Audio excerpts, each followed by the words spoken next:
You don't even have recognition of the news time.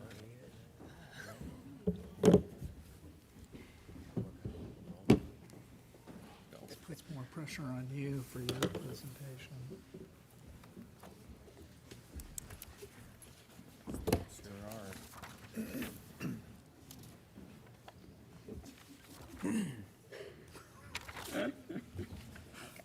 Got this. Got this. I've got this.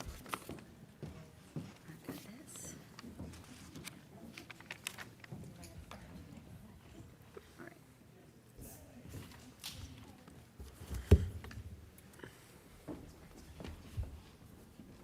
Wear my watch tonight because it would tell me that I needed to pause.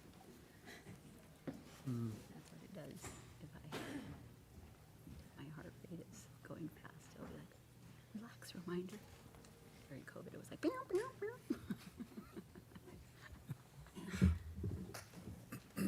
Everybody ready? 6:30 almost. Good? Everybody ready? Everybody ready down there? Okay. So, on October 22nd, 2005, I am going to call to order the public meeting of the Hood River County School District Board of Directors. It is 6:30. Welcome, everybody. It's nice to have a full house of people here. We are going to start out with any revisions to our agenda. You bet. Good evening, Madam Chair. We have two revisions to the agenda tonight. The first is we added a slide to the Cascade Lock School report, and then we are also pulling the K-12 enrollment report from tonight's agenda, and we will be coming back at a later time with an updated enrollment report. Okay. Thank you. So we'll just kind of follow along on the screen then, and it'll be what we will be seeing. Okay, so we'll move on then to the superintendent report. Sounds good. All right. Good evening, Madam Chair and members of the board. This past Wednesday, a team of 8, including representatives from Columbia Gorge Community College, Hood River Valley High School, and the Gorge STEM Hub, visited Liberty and Glencoe High Schools in the Hillsborough School District. This was an opportunity to learn about Hillsborough's extensive offerings. They offer 69 career pathways amongst their 4 high schools, with the intent that all freshmen identify a pathway to focus on and complete during their high school career. We were able to observe and learn about their agriculture, marketing and design, and medical services pathways. Additionally, we met with staff from Portland Community College to learn about their partnership with the Hillsborough School District and the dual credit opportunities they offer. Today, our team reconvened to reflect on the visit, share key takeaways, and begin developing both short and long-term goals to strengthen and expand career and technical education opportunities at HRVHS. Our school district is actively engaged in developing a long-range facilities plan to ensure our buildings and campuses meet the needs of current and future students. This plan is crucial for prioritizing maintenance, upgrades, and potential future projects across the entire school district and balancing these with the district's financial resources. Over the past year, we have made some significant progress in laying the groundwork for this essential plan. To begin with, we've been working on a needs assessment survey. So last spring, we conducted a comprehensive survey with staff across all schools to gather input on current facility challenges and priority needs, providing us with valuable feedback from the individuals who use the buildings every day. We also worked on committee formation, so a dedicated facilities planning committee was formed last spring. This group comprises diverse voices, including administrators, staff members, and community representatives, ensuring a broad range of perspectives on the school district's needs. And then we also have campus visits. So the committee has successfully completed site visits to all school district facilities and campuses, conducting firsthand observations and assessments of their current conditions. And then we've also focused on learning and analysis. So the committee is focusing on analyzing the collective needs identified across the entire school district and has begun the critical process of prioritizing these needs. We are also actively learning about successful bond programs in Oregon to understand the available funding pathways for potential projects. Over the next few months, the committee will be working to identify specific facilities projects that align with the long-range goals, identify long-term facility needs related to enrollment changes and program development, and to develop detailed scope and estimated costs for these potential projects. We are planning to host listening sessions and community outreach meetings this spring to share our progress and gather input from families and residents before finalizing the plan. This past Monday, our school district hosted its second Community Partners Meeting, a follow-up to our spring session focused on improving student attendance across the school district. The spring meeting centered on identifying barriers that prevent students from attending school regularly and generating ideas to help improve attendance outcomes. During this week's meeting, community partners reviewed a range of potential strategies and worked collaboratively to identify one or two concrete approaches to implement during the school year.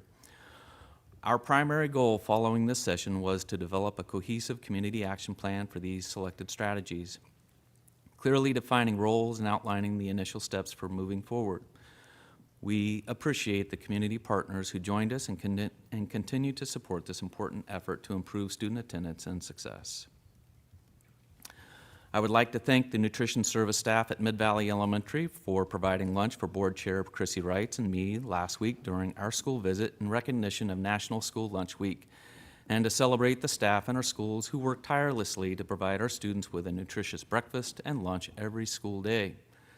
I can confidently say that the meals offered when I was growing up pale in comparison to the offerings provided to our students now. Students are provided with a daily offering of fresh fruits and vegetables, some of which are sourced directly from local farms, along with a rotating menu of protein options. On the day of our visit, the meal of choice in the cafeteria was orange chicken served on a bed of brown rice. Hats off to our nutrition services staff.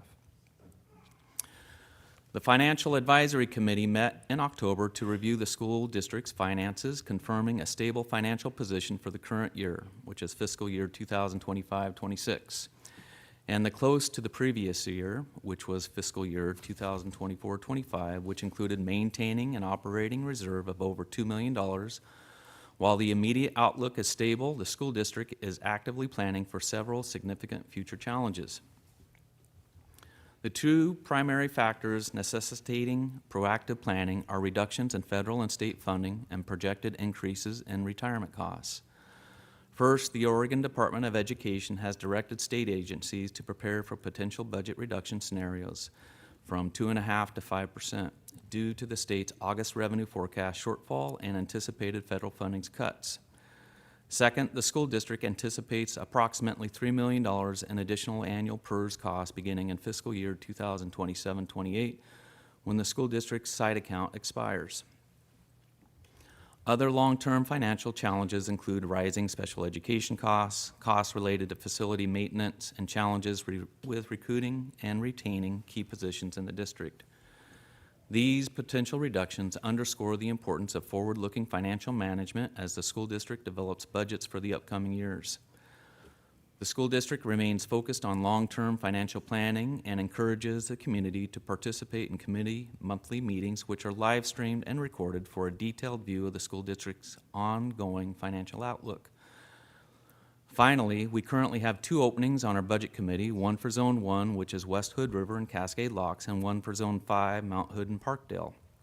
Members serve a 3-year term expiring in June of 2028. Applications are due by 5 p.m. on October 31st. For more information, please contact our CFO, Mark DeMoss, or the school board's administrative assistant, Megan West. And I'd like to once again thank the school board for kicking off our strategic planning work during their work session on October 8th. We recently deployed a strategic plan survey to the community to gather essential feedback, and I will be following up in November by hosting evening listening sessions at all of our schools to engage in discussions and gather more feedback, which will all be used to develop our next 5-year strategic plan. And that concludes my report for this evening. Okay, thank you very much, Superintendent Newton. Any questions or follow-up questions on the board report? I'm just really interested in the Hillsborough.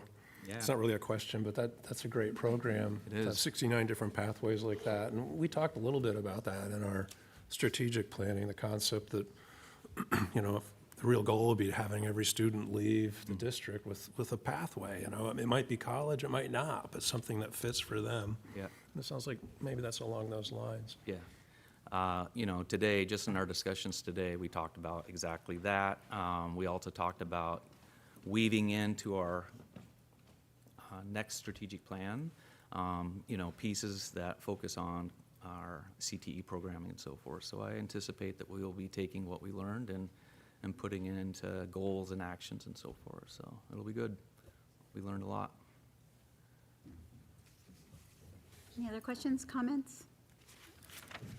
Student envoys, you have any questions down there? No? All right. All right, thank you very much. Okay, we'll move on to board member reports. Anybody? Go ahead, Rich. Do it. It's a big night for me. We visited Parkdale last week, and I just had a couple of quick little shout outs. Talking with Nate, but their attendance is up to 84% now, which is a great improvement, and I'd really like to see that going in that direction. Safe routes to school, which is something that, I don't want to get this wrong, but I think Megan Rainey has been a key part of getting that started originally, but it's a broader group of people now, but we're seeing an expansion of that up there, which is, seems to me a good thing to have safer ways for kids to get to and from school. At the same time, we learned that Parkdale has 21% of their students are on a IEP or basically qualify for what the state calls a special ed. And that requires more services and costs more money. But while we have 21% of the students there at that level, the state only gives us funding for 11%. And that's just an ongoing, really difficult thing for the entire district. It's not just with Parkdale, it's kind of a district-wide thing. And it's a painful budget issue that I think we all have to keep in mind and I've been trying to get people to talk to legislators about that. Other states aren't that way. For example, Northern Washington, they fund at a higher level for that. And the last thing, just quick, sorry, but just a couple shout outs. Kip Dixon, the PE teacher up there, we went in the PE and all the kids are on rollerblades, but he had built these like PVC, they look like walkers, but the kids were able to and I'm like, that's how you learn to rollerblade. But the kids were having a blast, you know, and all the kids around the school had their rollerblades for PE that day. And also, there's 2 tennis courts that, to be honest, I had half forgotten existed up there. And the local maintenance folks, Kim Seal and Amy Thomas, have kind of taken it under their own wing to just like, hey, we're going to take care of those, clean them up, and just make them usable. And they were great, you know, and that's not necessarily, I think, their regular responsibility, but just a shout out to those folks for taking that on and having it be that way. Thanks, Rich. Anybody else down there? So I had just a couple. I did get a chance to go up to Mid-Valley for lunch, which the orange chicken was spectacular, like everybody at the table said. But it was really exciting to see kids eating a nutritious lunch that they were all enjoying. I mean, it really, you could tell that they were excited about it. And then not only that, but then they also have, you know, the peanut butter available, but they also started having tuna fish available.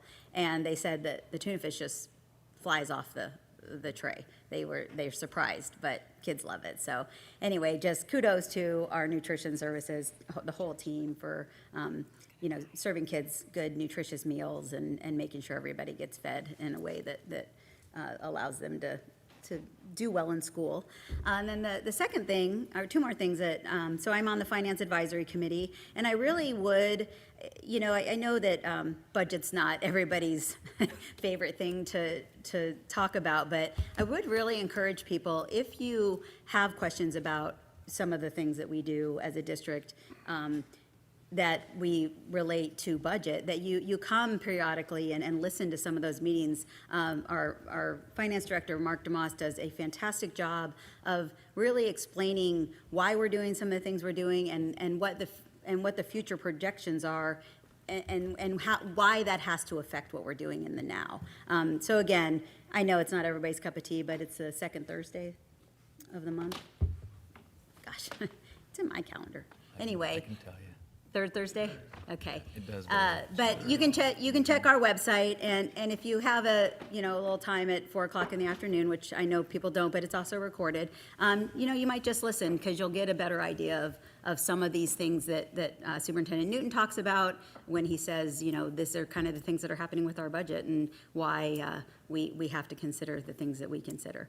And then the last thing is I did get to go to, it was an attendance meeting that was put out to many of our community partners in sort of trying to ask the question of why our attendance rates have not bounced back fully after COVID and what the new reality of that is and how we really can bring kids back into our schools or serve them, you know, give them the education they need. And it was just, it was fantastic. We had so many, I mean, there was probably 30 people in that room from all over the county, and just really popcorning ideas on, you know, why kids don't come to school, what they're hearing, and really throwing out some great ideas on what we can do. And it just was fantastic. And one of the things that I think was brought up that sort of relates to what these guys did when they went to Hillsborough is, you know, we need to engage our kids where they are. So some of them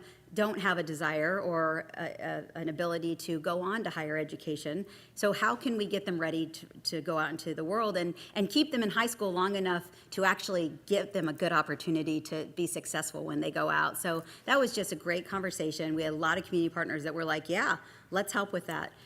So anyway, I just wanted to give a shout out to that team that came together twice already for really being engaged with how do we best serve our kids and get them to the finish line, not just to get them to the finish line, but to get them prepared to go on after that. That's it. Thanks, Chrissy. Our next finance advisory meeting is November 20th. Okay. November 20th, next Finance Advisory, and you can watch it online. We don't meet in person, or you can, it's video. There, you can check out the video, so just putting that out there. All right, now let's get to who we really want to listen to, and that's our student envoys. So, since last time we were here, we had a successful homecoming week. Seniors won the competition and finished on top for an amazing air guitar where all classes and staff really stepped up their game this year. Attendance at the events were really good and the energy was electric. Through our money dump, we raised $400 to send to the Make-A-Wish Foundation. October is National Bullying Prevention Month. Our student government is working on the campaign, We Show Up, Stand Up, Speak Out, and Be Kind. Each week we are doing a different activity to raise awareness and focus on how we can support each other by being an upstander and making HRVHS a place where people feel safe and welcome. Fall sports are finishing up and finding out if they are going to be contenders for the postseason. This week so far we have celebrated our water polo and boys senior soccer seniors. Tomorrow is our volleyball senior night, and next week we have girls soccer on Tuesday and football and cheer on Thursday, October 30th. As we get closer to November, student government is planning the annual canned food drive, which will kick off Friday, November 14th. We're in the middle of working on our campaign theme, working on our assembly, and finalizing details. As well, seniors like Felipe and I are in the midst of our college applications, so wish us luck. At the next meeting we attend, we hope to give you more info, and once again, thank you all for having us. All right, any questions for our student envoys? I just wanted to say thank you for coming, especially with college applications being on board. And it seemed like it was a really successful homecoming week. Everyone Yeah. enjoyed it, and it was it seemed like a really fun environment for everyone. Yeah. You guys happy with the results of the It was great, yeah. seniors won? Seniors won, but that was the best air guitar performance in my 4 years, so through everybody, so. Awesome. Good, good. I will say I did get to go to the air guitar, and I was so impressed with the senior class and how many kids you brought in to be involved. I mean, I felt like, you know, at least half the class was out on the floor, and then at the end, y'all were out there. So that's a kudos, and you need to remind like the freshmen, the sophomore boys that it's actually cool to do because their classes lacked a little male representation in their songs. So anyway, thanks you guys very much. Yeah, of course. And you guys can feel free to go because I know how busy you are at any time. Yeah. Yeah, I mean, you're always welcome to stay. you're always welcome to stay. We understand. Absolutely. Thank you, guys. All right, thanks, guys. Okay, we're going to move on to recognition and good news with Adrian Acosta.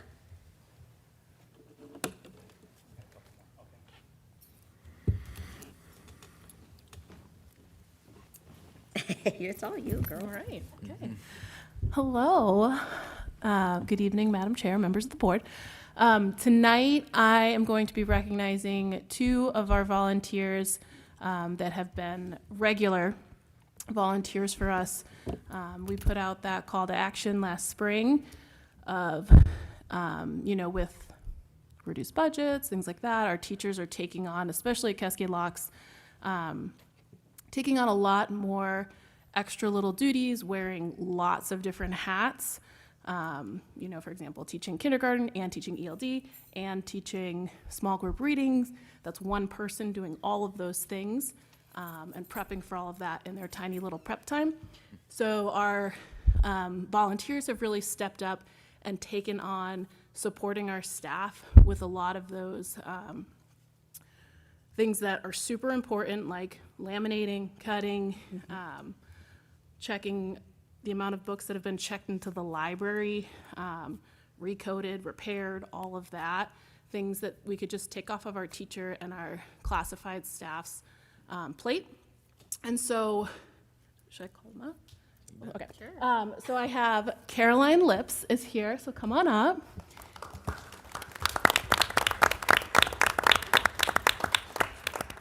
And Caroline has two little twin kindergartners that started this year.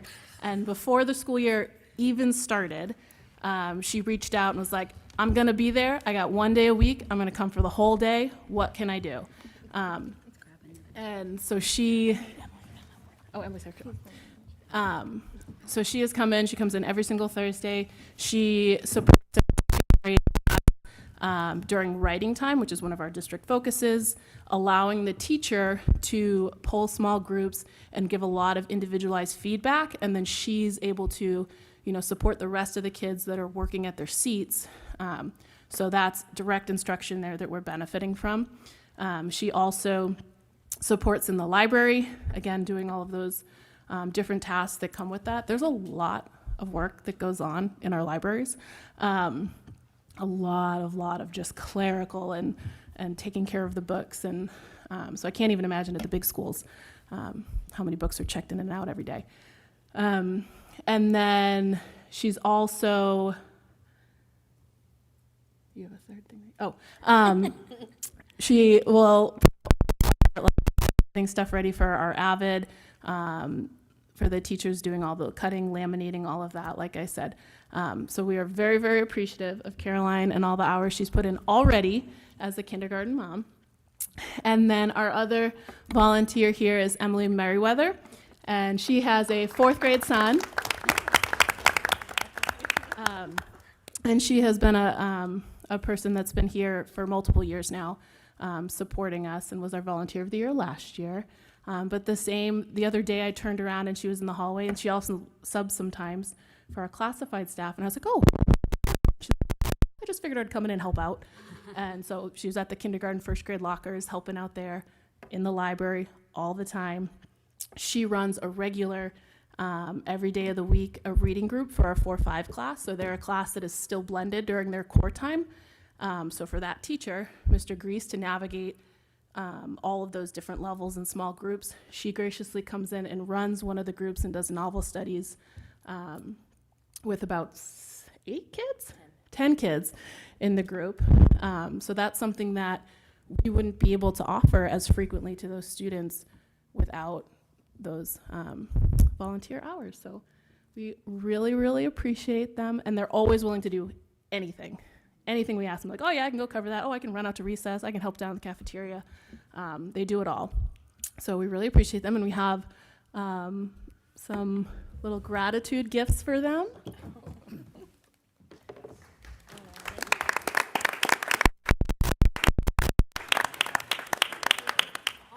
Sweatshirts for you. Cool, thank you. You're welcome. Oh, that's so nice. Thank you so much for all that Thank you you. do for our school here in Cascade Locks and our school district. Thank you.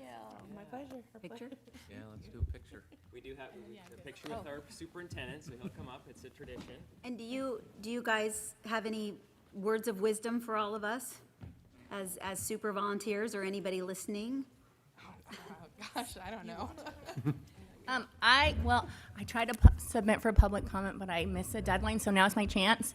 I just wanted, you don't get this often as a school board. I wanted to just express my gratitude to the board and the district and everything that you guys do. I know it's been a really tough year, I don't know, fiscal year, school year, all that with budget stuff. I've been waiting for this moment to volunteer for 10 years. And my kids are starting kindergarten, or they just started kindergarten this year, and so I'm just so grateful that we have this amazing school in Cascade Locks and that you guys are doing everything to help support us. I was very happy and grateful to learn that kinder and first actually got unblended, which was something that I was particularly nervous about, which is what encouraged me to volunteer in the school. And so thank you for prioritizing our youngest learners and looking at small schools like ours and ensuring that we have opportunities. My second point I wanted to say was also thank you for creating an inclusive environment for our students. It is so important to me that we are celebrating and honoring and cherishing every single member in our community, no matter what they look like, what their household look like, what their skin looks like, what language they speak, who they love, and I want to thank you guys for doing that. Thanks.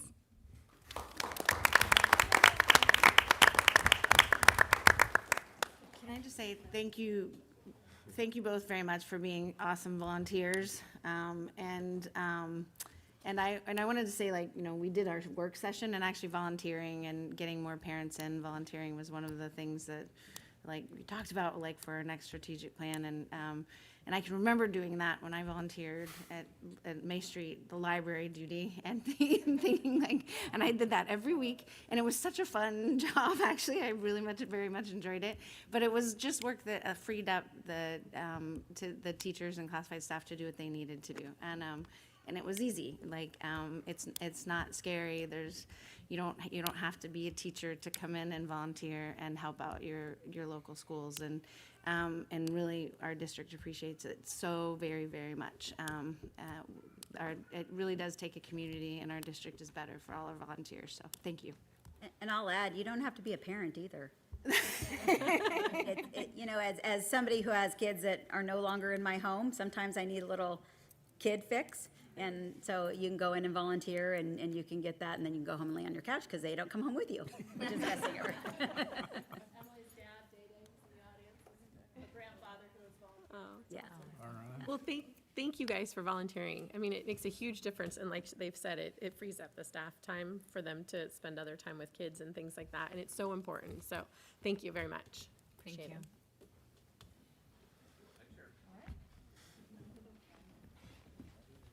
I'm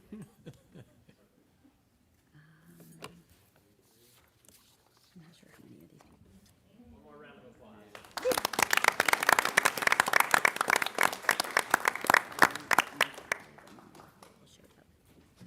All right.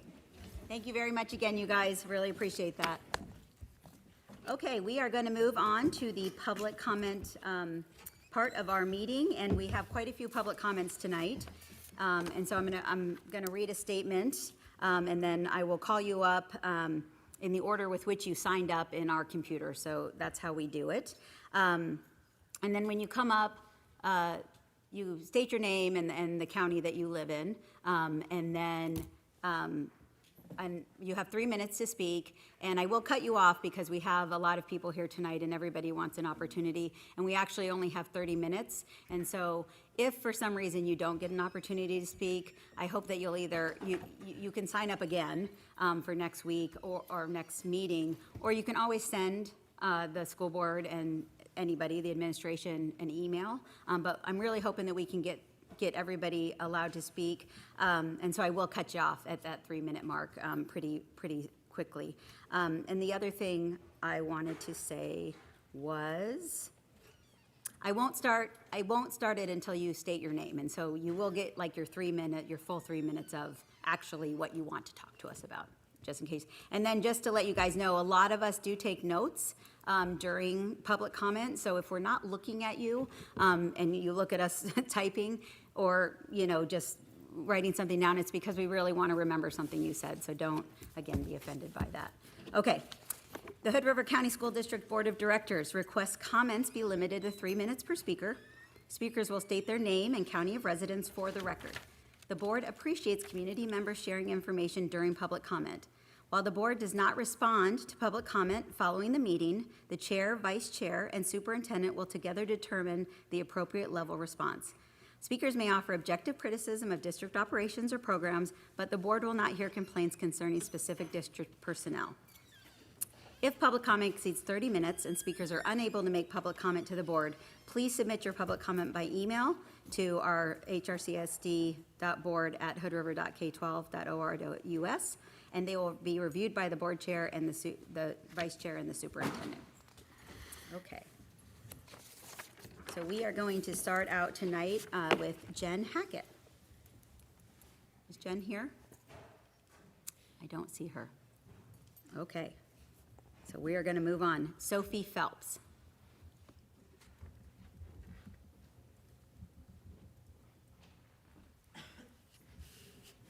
Yeah, right up here.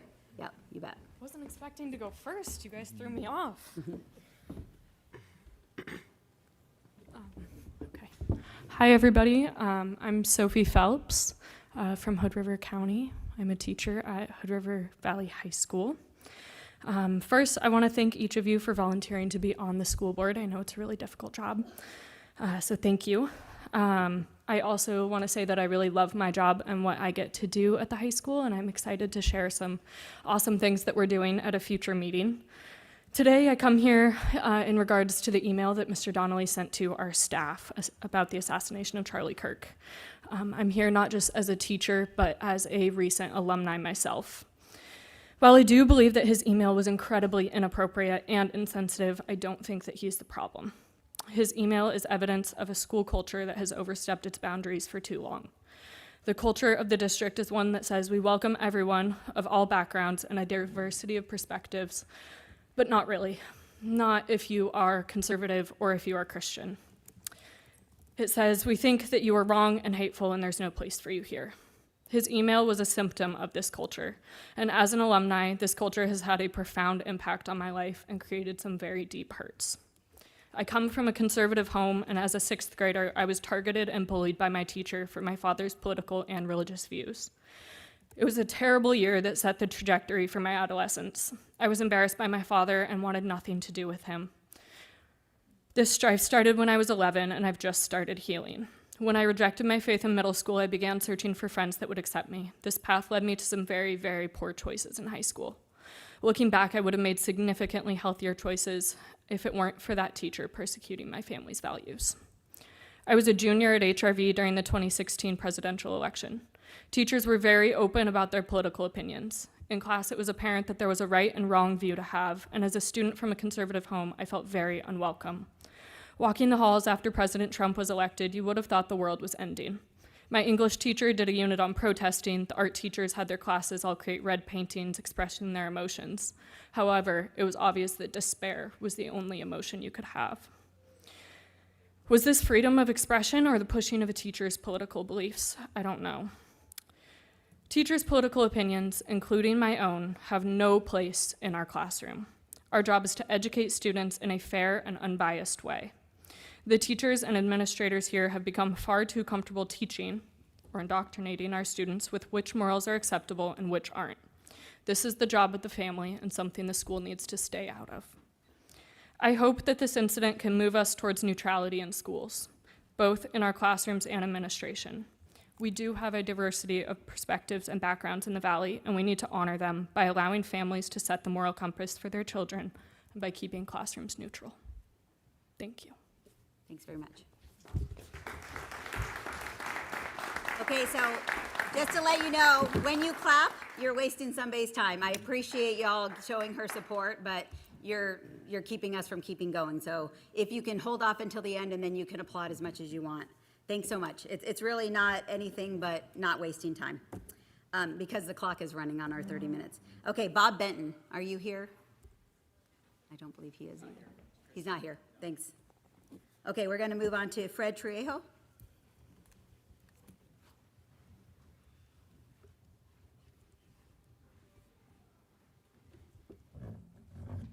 evening.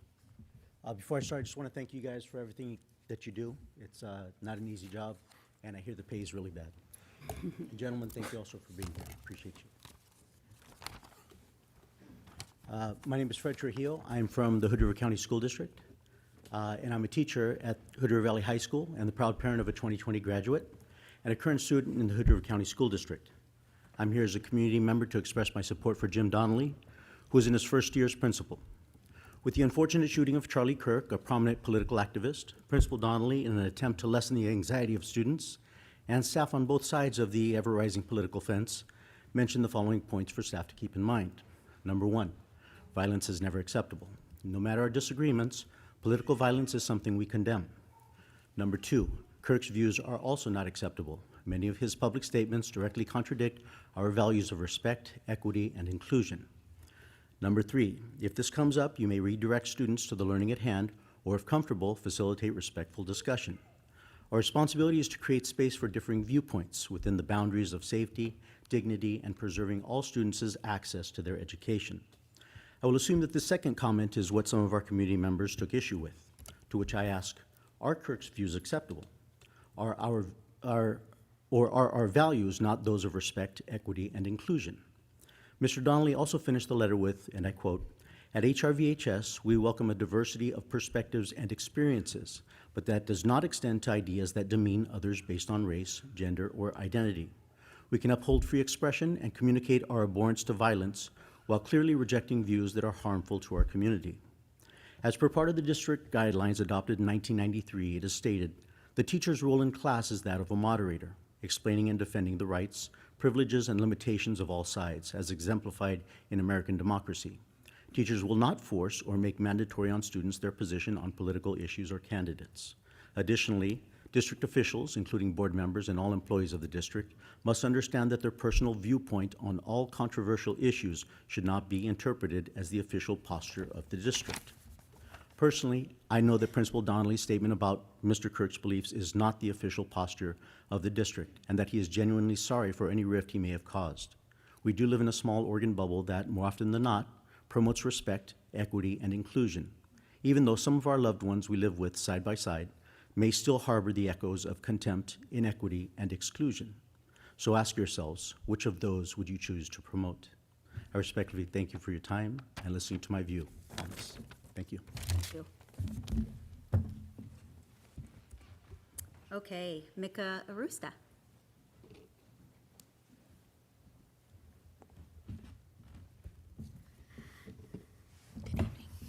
Good evening. My name is Mika Arusta, and I'm a resident of Hood River County. I'm here tonight representing the Hood River Education Association as its elected president. I believe it's important to share regular updates with the board about the work HREA and our licensed staff are doing. Many districts across the state do this, and it's a great way to stay connected. I'd like to start by talking about cell phones and earbuds in our schools, a topic I know you have discussed. I teach all 7th graders at Y East and haven't seen a single phone or earbud in my classroom this year. This change has been so beneficial. Teachers can focus on teaching and students are more engaged. I've heard similar feedback from colleagues at Hood River Middle and HRVHS. Our elementary teachers continue to face pressure to meet all required state standards. Each year brings new curriculum and expectations, and with the emphasis on reading and math, it's difficult to give adequate time to science, social studies, and health. Looking ahead, we will begin bargaining this spring. We're surveying members now to ensure we reflect their priorities and experiences. Our goal is to continue a collaborative relationship with the district and maintain a strong, equitable contract. In special ed, as Rich mentioned earlier, we continue to see growing caseloads even as overall district enrollment declines. The district has made significant efforts to provide additional support, and we appreciate that collaboration. Still, the demands on our special ed staff remain high, and we're committed to continuing this work together to find sustainable solutions. Finally, I want to thank the district and the Columbia Run for continuing the Upbeat survey. It's a valuable tool for gathering staff feedback, tracking progress, and strengthening our labor management collaboration. Thank you for your time and the opportunity to share these updates. I look forward to continuing these conversations in the months ahead. Thank you. Okay, Adrian Matos?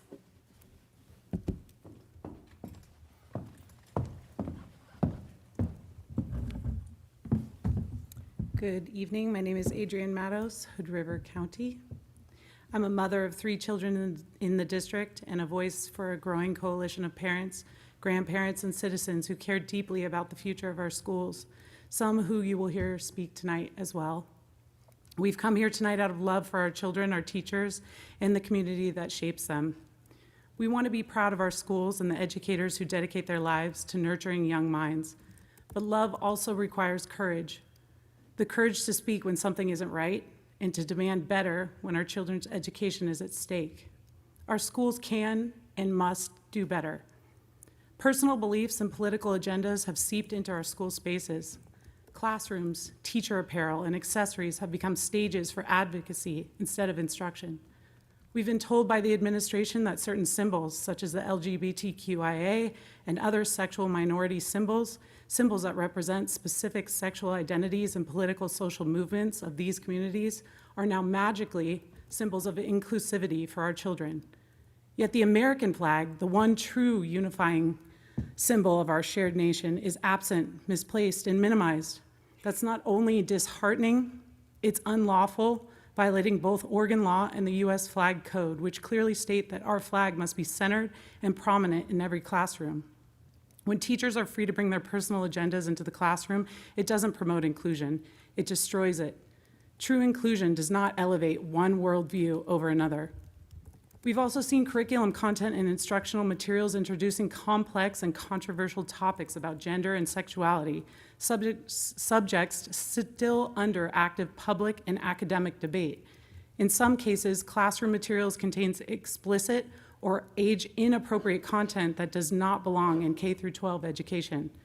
These lessons confuse young children, undermine parents' ability to guide their children's moral and developmental understanding, and create unnecessary division among students, families, and our school communities. When our schools introduce contested social theories instead of focusing on foundational academics, they weaken the trust that families place in educators and the institutions meant to serve every child. So tonight I'm calling the board to act decisively and with courage as well. First, adopt clear district-wide standards for classroom neutrality, which allows curriculum-related or district-approved displays only. No teacher's personal beliefs should set the tone of a classroom. Second, enforce accountability. Train administrators in non-discrimination and bias policies for all protected classes, not just one, and ensure violations have consistent consequences, warnings, retrainings, or removals if necessary. Fairness demands transparency. Third, standardize our schools completely. Conduct physical, visual audits to ensure every classroom is welcoming and compliant. The American and Oregon flags displayed properly, and no political or controversial symbols display. Thank you, Adrian. Appreciate you coming in. Thank you. Okay, Lori Van Meter?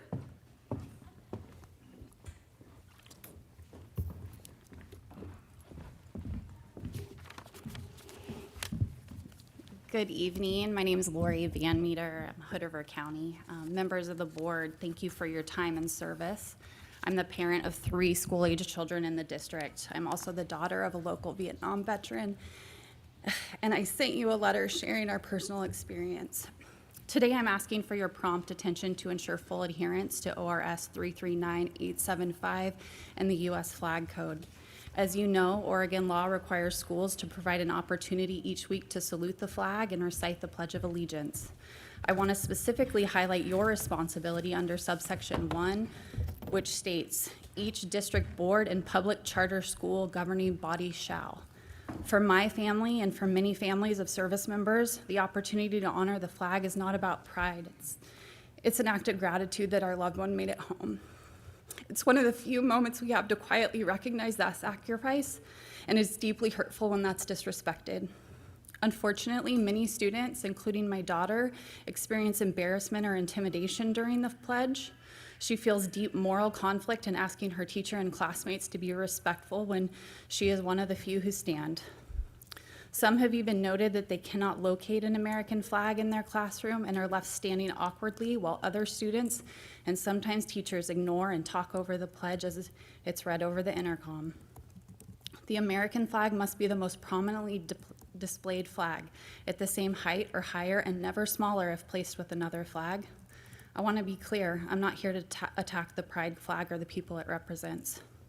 However, in several classrooms, multiple full-size pride flags are displayed in dominant positions while the American flag is the smallest in the room or not visible at all. I refuse to let patriotism become political or controversial. When one symbol of identity is elevated above the unifying symbol of our nation, we risk replacing belonging with division. That's why the flag code exists, indivisible with liberty and justice for all. Of particular concern, if another flag is hung directly in line of the American flag as a way to have a student salute a different flag or cause, possibly inconsistent with their values, that's manipulative and frankly unethical. I respectfully ask this board to audit every classroom to ensure compliance, confirming that the American flag is displayed in the position of honor, never smaller, lower, or overshadowed. I would like to publicly acknowledge Principal Jim Donnelly for doing an audit and finding 7 classrooms in the high school did not have flags and committing to getting those up. I also hear you ask for a respectful silence this week during the pledge. Jim, you have engaged in difficult conversations with this community with empathy, and your leadership does not go unnoticed. Thank you. I'm asking this board to finish the job in ensuring the full flag code is followed in every school and reminding you that you carrying this out is your minimum legal responsibility. I look forward to your action and response in the district. Thank you. Thank you. Matt Cody?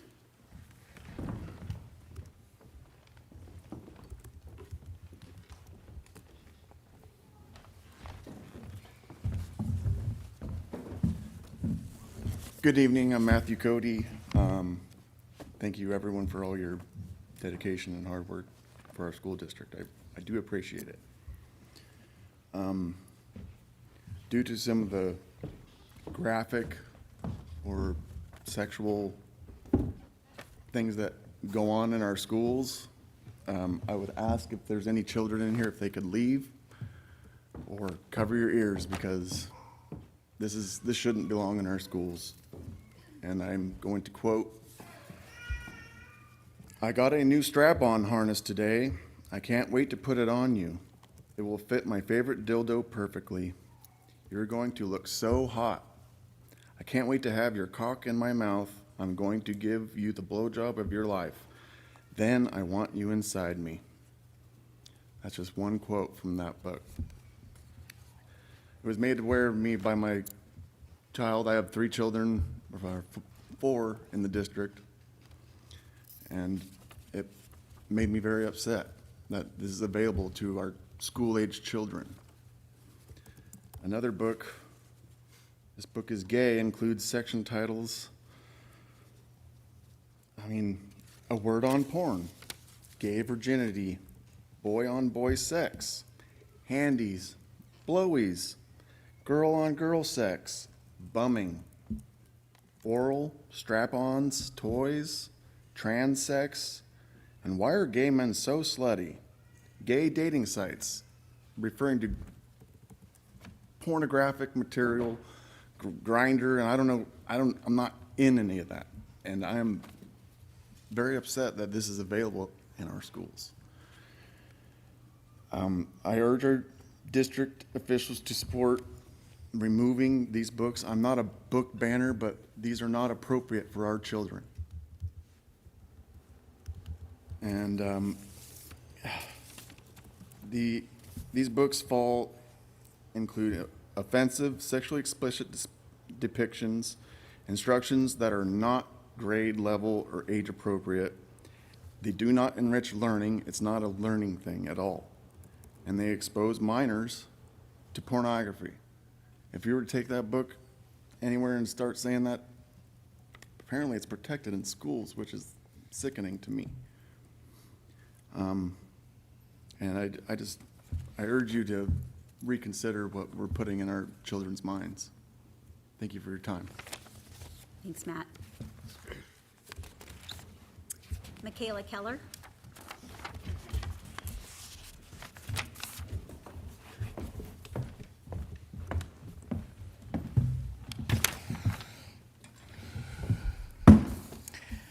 Good evening. My name is Michaela Keller, and I come to you as the mother of 2 district students and as the Cascade Locks Elementary School PTO president. Thank you for heeding our request to move the rotating board meeting visit from the end of the school year until now. Our community appreciates the opportunity to bring forward comments in a season that is less busy than the end of the school year. We all know that the district budget is stretched thin. We understand the tough decisions are being made. But let's be clear, the gap between what our schools need and what the district can afford continues to grow. And too often, the PTO is left to fill that gap. Now, don't get me wrong, we're really proud of the work that we do. We have fundraisers, we organize events, and we buy supplies and show up. But we're not a replacement or sustainable funding. We're parents and volunteers doing our best, and we are not an endless resource. We've sold cookies, raffled baskets, hosted events, you name it. And while every dollar helps, it's not enough to cover the things like extra learning materials, extracurricular programming, and even basic classroom needs.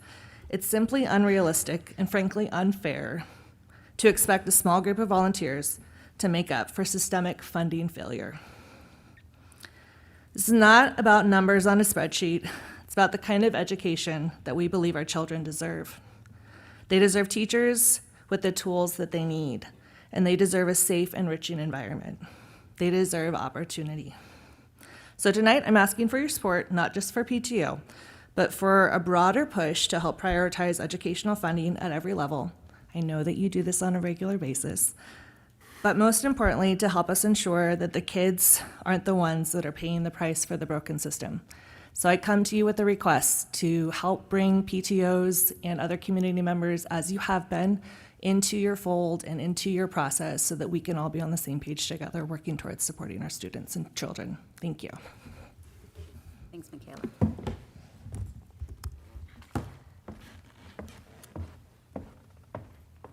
Amberine Alvey. I hope I pronounced that right. You got it. Good job, Chrissy.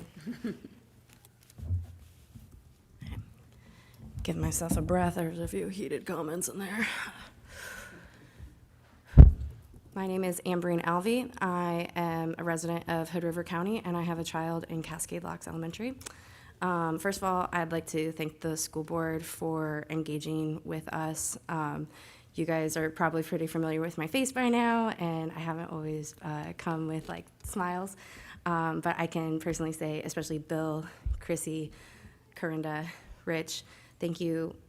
Especially tonight, I've heard you guys reiterate conversations that we've been having for multiple years, and it really shows the commitment and into integrating Cascade Locks and Hood River County, making our education system as equal as we can, and just making sure that we're heard. And I really, really appreciate it, especially about the school resiliency plan as a way to help manage our budget. Why I come here tonight is not about budgets, although they're very important. I come here tonight to talk about the changes that are happening in this country and how they are affecting this district. If you have a phone, then you can see that ICE activity, Homeland Security, Border Patrol activity in the state has been increasing, especially over the past 2 weeks. Last week, or 2 weeks ago in Wilsonville, a parent was picked up by ICE waiting for their child outside of school. I applaud Hood River County's approach to dealing with these challenges by committing to not letting ICE in our schools. But I would like to share a personal experience I had while working as a teacher for Hood River Hood River New School, a private school in Hood River, where we had multiple gun incidents happen right outside the school, and we had to evacuate our school around a gun incident that did not happen on campus. I think that this is a pretty similar situation in which off-campus bus stops around the pickup zones are very vulnerable for our community members. Rich, I really applaud the conversation that you're having in Parkdale about safe routes to school and community members stepping up this year to make sure that children are coming and going from school safely, that their parents are being able to pick up their children safely. We are a passionate community. I know you guys know this. We want to be integrated with the school system to make sure that our communities are safe. And I'm just asking you guys to maybe consider the possibility about trying to station people at bus stops, trying to ask for volunteers at bus stops, trying to make sure that the perimeters of the schools have communications with the district. So if any ICE activity or DHS activity happens, that we can communicate and help keep our families and our community safe. Thank you. Thanks, Jeb. Thank you, Amberine. Julian Corin.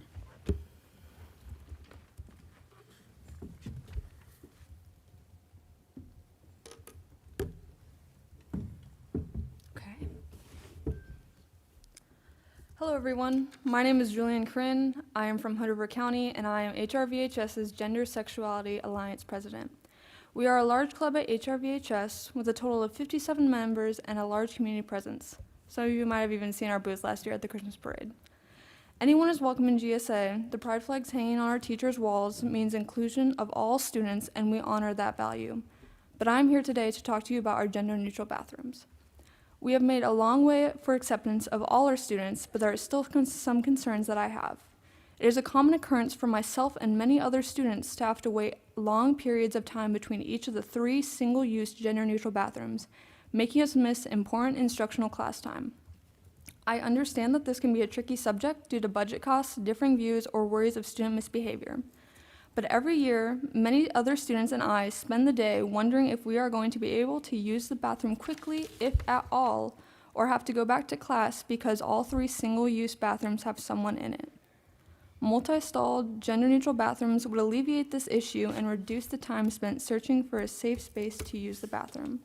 Of course, anyone is welcome to use the gender-neutral bathroom, but due to my gender identity and safety concerns, I do not have that option for using one of the bigger gendered bathrooms. I've learned and grown so much as a student at HRV. I would not have been able to do this 3 years ago, but I'm standing up here today, or sitting, because I want to speak for the mental and physical health of all the kids who go to our school. The Trevor Project did a 2024 national survey of mental health of LGBTQ young people in the U.S., and in just Oregon alone, 41% of LGBTQ young people in Oregon seriously considered suicide in the past year, including 45% of transgender and non-binary young people, while 14% of LGBTQ young people in Oregon attempted suicide in the past year, including 18% of transgender and non-binary young people. With young queer people already struggling in our world, it is important that our school be a safe space for all students. I've come to accept that I have been having this problem since my freshman year, and I will continue to have it until I graduate this spring. But for future trans or non-binary students, I hope that they will have at least access to one multi-stalled, gender-neutral bathroom to feel supported at HRV. I appreciate being able to speak freely here tonight on something that I care deeply about. Thank you all. Thanks, Julian. And Jesse Harada Nance.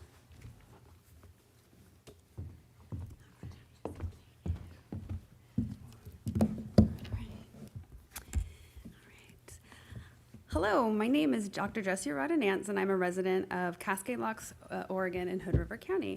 So I just wanted to come today to talk a little bit about my experience as a parent of a Cascade Locks elementary school student and to say thank you for your continued investment in our small but mighty school. My daughter's been a student here for about 3 years, and from day one, we felt so supported and welcomed. Each of her teachers has fostered in her a love of learning and has continually challenged her to grow academically. She came home from school the other day and she was talking about like having math problems that challenge her, and she said, "Did you know I get new neurons every time I'm challenged?" And I was like, "Whoa, you're in 2nd grade." So thanks, Ms. Hapley, for teaching her that. And it's just great to see that kind of culture here. I feel so grateful to have such an amazing school in our small town, and I'm so grateful to have Adrienne Acosta and all of her team here creating a wonderful community of learning. We can only have this if the board continues to invest in our community. Last year was really rough, as you know. I lost sleep wondering if we would be able to even have a school here, much less one that offered the level and quality that we have come to expect from this building. You know, I came to speak to you a couple of times last year.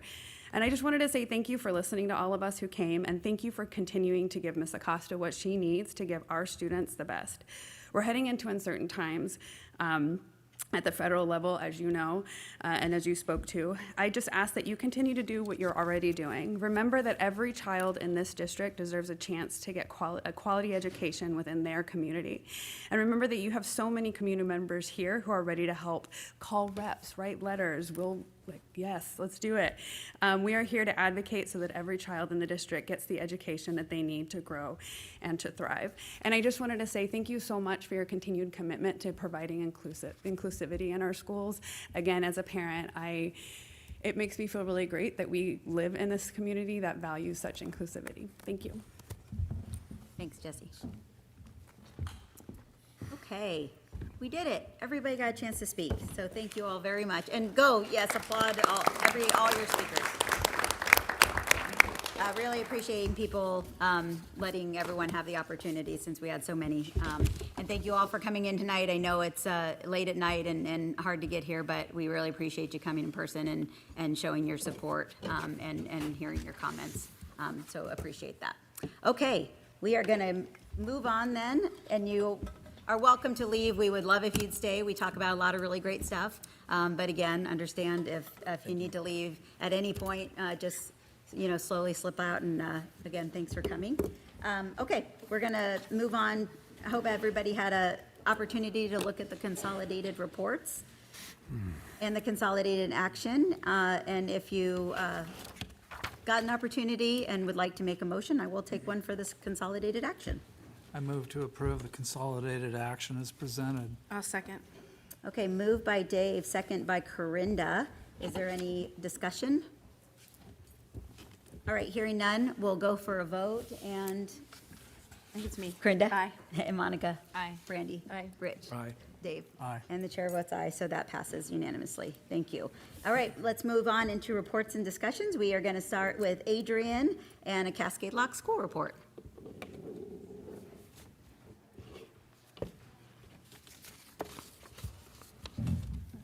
Give me a second.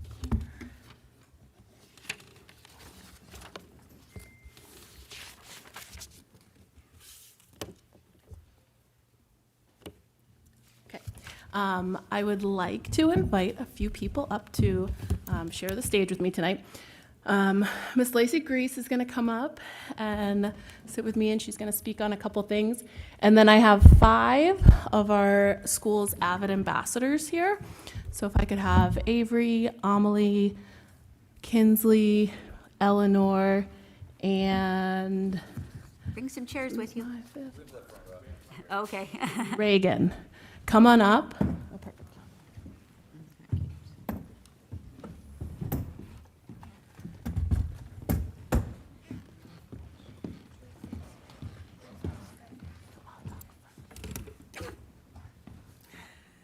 And I'll let Miss Grease get them their note cards ready. Okay. So welcome tonight, Madam Chair, members of the board. We appreciate you guys coming out to Cascade Locks. I hope you had a wonderful drive out. It was nice and sunny. I'm really proud to be here tonight sitting alongside our avid ambassadors and some of my staff. Whenever I start speaking, whether it's to families, to staff, to you all, I always start with our building's mission and vision. So our mission is to empower and engage students by providing them with opportunities, instilling confidence and critical thinking skills, as well as the ability to collaborate effectively. Our vision is for all students to be lifelong learners who have the confidence to take risks, discover their passion, and achieve their goals and dreams. And you'll note there's a couple words up there that are highlighted. We are going to touch upon those a little later. To start off, I really want to celebrate the amazing growth that we have had at Cascade Locks over the last few years. If you see on this slide here, back in 2022, we had, at the beginning of the school year, 53% of our kids were not proficient readers.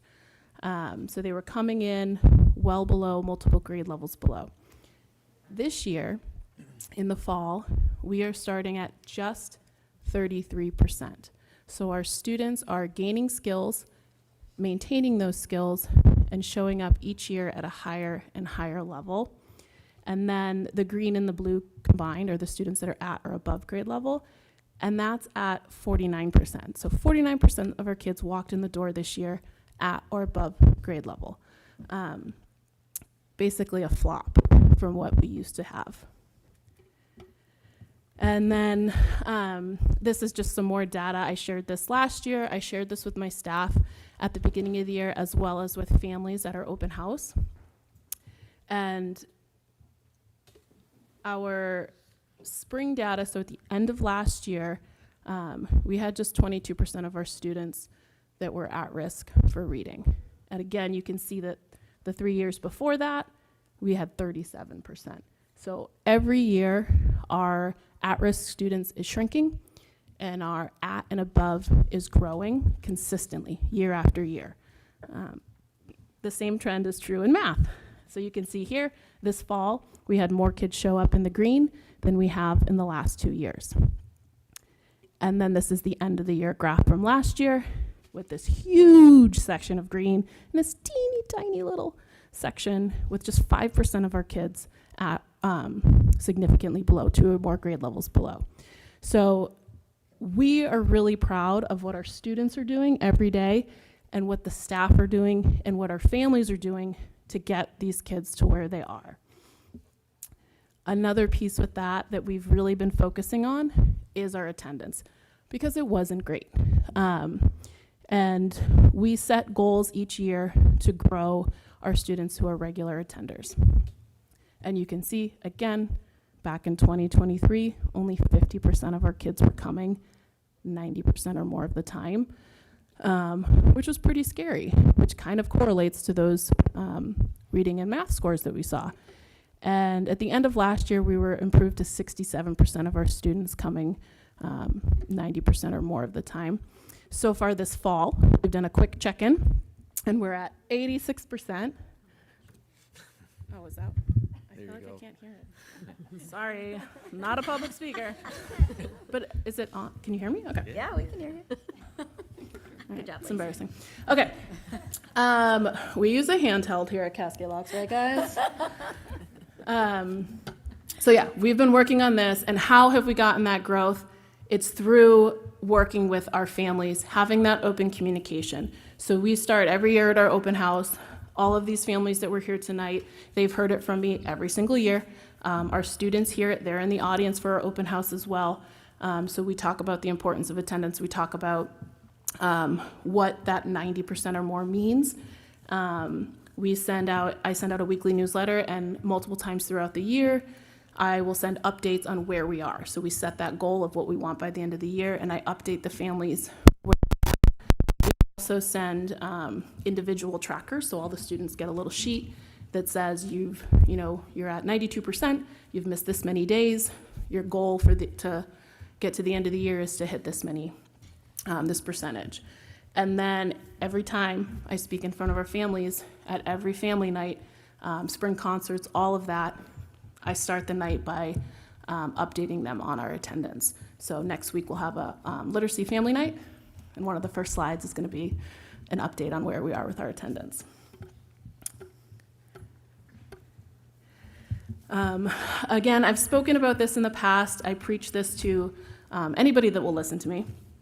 So science of reading, avid, direct, explicit instruction, and focusing on writing is the key to academic success. If you do those things, you will have growth. With writing, we know if you can write about something, that shows that you really, truly have read it and understand the content to be able to write about it. Do you guys write a lot? Yeah.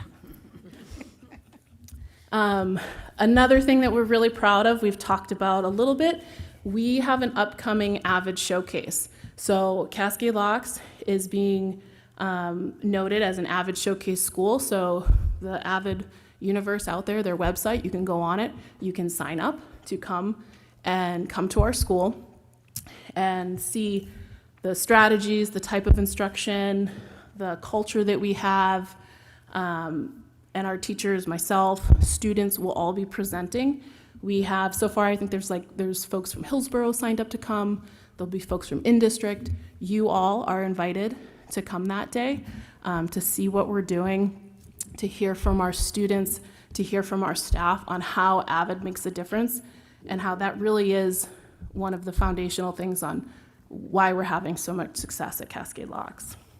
So it's December 2nd, 8 to 12. And one thing I shared with our families this fall at our open house was like, this is a big deal, right? We have people that technically from all over the country, if they wanted to fly here, could fly here to come and see us. Those schools from Portland, Hillsborough that are going to be coming out, they're paying to see us. They have to get subs. They have to pay for staff to travel. So they're committed to come, and they realize, like, wow, this school is doing something really well, and we want to go there and learn about it. So good job, guys. At our showcase, what we're going to be focusing on when we share out is how we're closing that gap, how that red is shrinking every single year, and the green and blue are growing, how we've elevated expectations. Ms. Grease is going to talk about that in a little bit. How we focus on student agency, so our students owning their own education, and ensuring that all of our students are seen, supported, and challenged. So now we're going to have some of our students speak. I think, guys, what's going to be the best is when it's your turn, if you come and sit in the chair that Amelie's in, and you can pull it up, because I've learned how to work the microphone here. Okay. So Amelie is going to speak about some of our writing and some of the strategies that we use here at Cascade Locks. Go ahead. Good evening, Board of Directors. My name is Amelie. I am a 5th grade AVID ambassador in Mr. Grease's class. When I grow up, I want to be a professional snowboarder. Today, I'm going to tell you about the 5-second outline. It's just a short way to get organized for a long writing. The top is the topic, the next 3 boxes are the reasons, and the bottom is the conclusion. It's helpful because it helps you remember to write your reasons, and it's also helpful to keep your paragraph smaller and on topic. It's easy to remember how to draw it on your own, so you can use it anytime if you need to. Thank you. Thank you, Amelie. Woo! Our next speaker is Eleanor.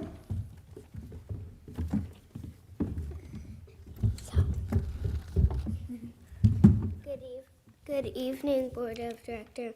My name is Eleanor. I am an AVID ambassador in Miss Hafley's class. When I grew up, I wanted to be a teacher and a rock scientist. Today, I'm going to tell you about Socratic seminar. Socratic seminar is when someone asks you a question and you and a partner get to tell your opinion. You can agree or disagree about the question. Other students can do hand motions to agree or disagree or build on an idea. It's a great way to have a collaborative talk about a topic. Thank you, Eleanor. And then we have 2 students who are going to speak about our student leadership. So let's have Reagan. Why don't you come and go first here?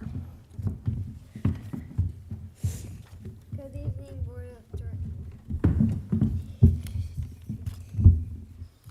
Good evening, Board of Directors. My name is Reagan. I am a 3rd grade AVID ambassador in Mrs. Hafley's class. When I grow up, I want to be a vet. Something that is special about being an AVID ambassador is that you empower, engage, and collaborate by being a leader.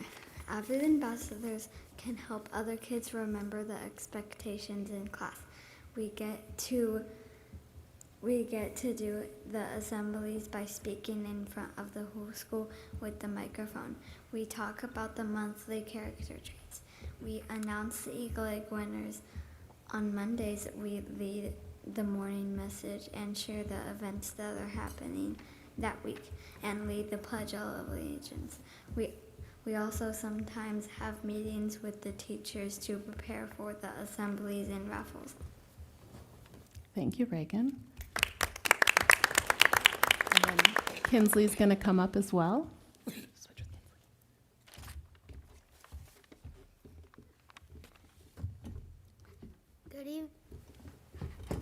Good evening, Board of Directors. My name is Kinsley.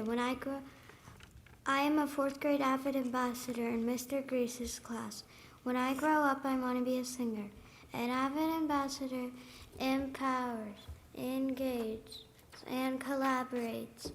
It looks like helping people, working together with peers, doing your best work, asking questions, being kind, doing what you're supposed to do even when the teachers are not looking. It also means doing stuff without expecting anything. Avid ambassadors are also very organized. Thank you, Kinsley. And as she said, Avid ambassadors are very organized, so Avery is going to come up and speak about organization.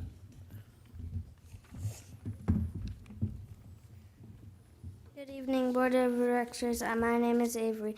I am a 3rd grade Avid ambassador in Miss Hafley's class. When I grow up, I want to be a teacher, and today I'm going to tell you about Avid organization. Organization is important because we are able to find things quicker, which means there's more time for the stuff we are learning and working on. Being organized means having everything in the right tab and not having loose papers. The backpacks and jackets hang on the hooks in the lockers. In class, I make sure to get my work done by staying focused, and if I needed help, I would raise my hand instead of staying frozen. Organization can help us be better students by keeping the classroom clean and organized so there's not papers everywhere. Thank you, Avery.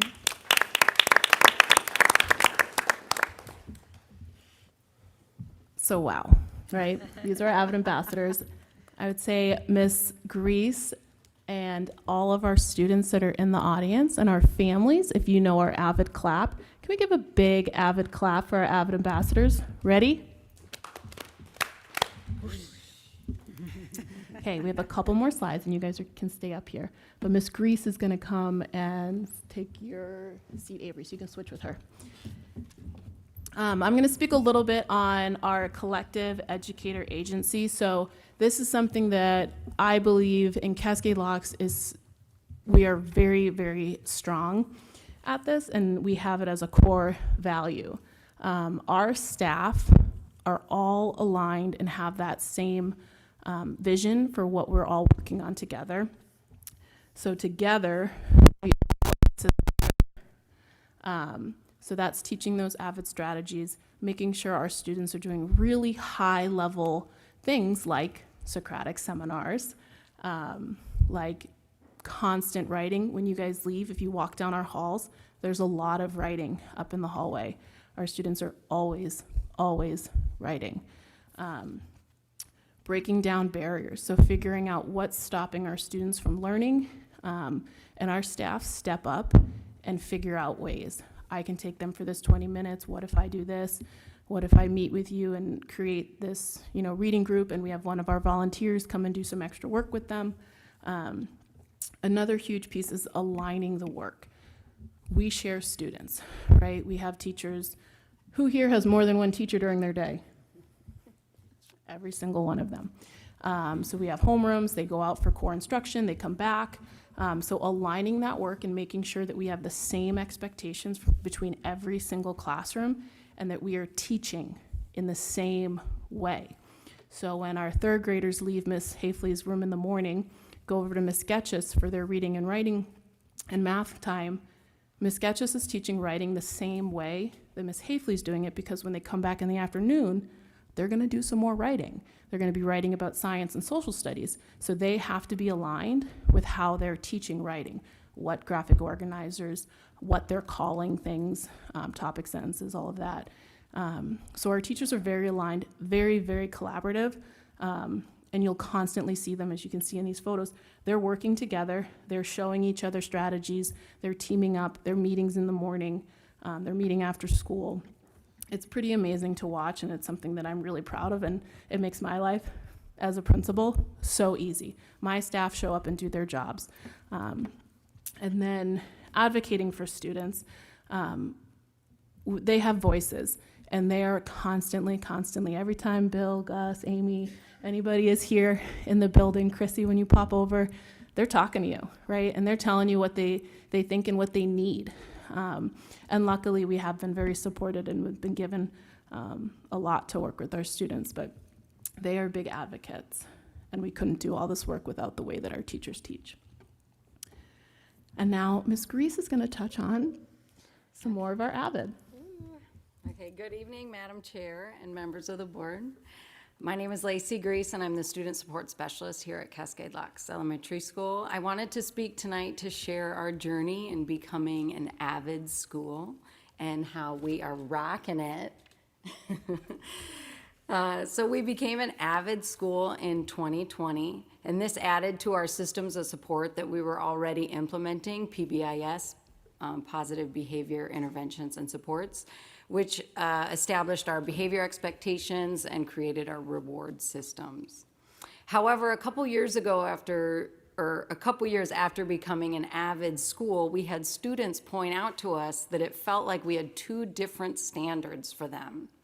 AVID, with our mission and vision, supported the academic skills and the student leadership in the classroom, where PBIS supported the school-wide behavior expectations, where students were recognized for being safe, respectful, responsible, and kind, with given eagle eggs and raffle tickets or raffles. So we didn't like that our students felt we had two different standards for them. So several years ago, we teamed up with CREN, the Columbia Regional Educator Network, to help us be an AVID school that uses PBIS strategies, but through an AVID lens. So we looked at our mission and vision and pulling out our key power verbs: empower, engage, and collaborate. And we replaced our PBIS behavior expectations of being safe, respectful, responsible, and kind. We changed our eagle eggs to AVID eagle eggs and wanted to begin recognizing students for their AVID skills and being an AVID student. So when we expect our AVID students to empower, we are asking our students to strengthen their mindset, to believe they can do anything with hard work, to persevere through difficult tasks, to believe in themselves, to never give up, and to constantly tell themselves, I can do hard things, I can do hard things, I can do hard things. And when we expect our AVID students to engage, we want them to immerse themselves in their learning, to listen, debate, discuss, question, build off each other and off the knowledge that we are learning. And when we ask our AVID students to collaborate, we establish a practice of working together with any or all of our classmates to see the value in all of our peers. We believe each of us individually helps create and strengthen our collective school community. So with our previous PBIS, be safe, respectful, responsible, and kind, we were teaching good skills necessary to be successful in life. But with empower, engage, and collaborate, we are developing the whole child, the whole AVID student. And each one of us at Cascade Locks Elementary School can see our best selves as that AVID student. So our students don't come in and just check boxes with our rubric to become an AVID ambassador. We've created a school climate that supports our beliefs, our actions, and each other. It has become our core, and it's incredible, as you can see. So I think at Cascade Locks Elementary School, we not only have collective efficacy amongst our staff, but we have it with our students. We all want this, and we believe we deserve it. And that is why Cascade Locks Elementary is the place to be. Thank you.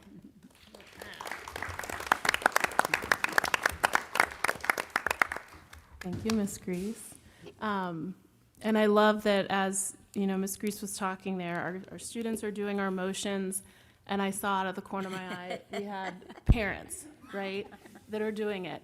So that shows me that collective efficacy across everybody, parents, students, and teachers, and that's what it takes to have that success. I'd like to acknowledge, too, we have peers here that came out to support their friends who were speaking, right? So those are some of our avid ambassadors back there as well.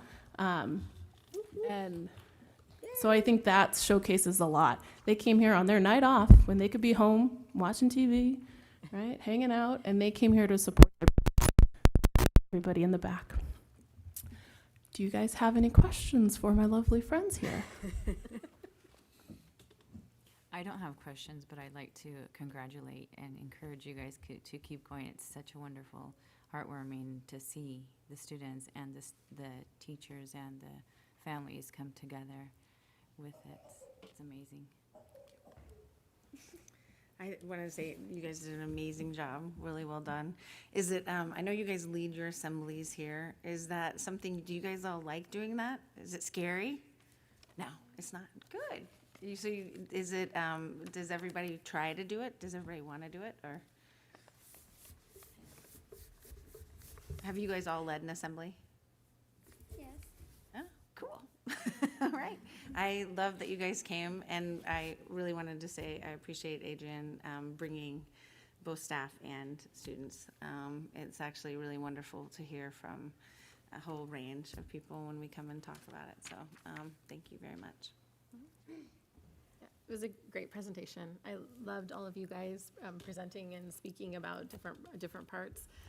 And I always feel like such a community feel here when I come, and you can tell that you have a lot of support from the community and families, and just you guys are doing great. Your attendance numbers have had a huge improvement.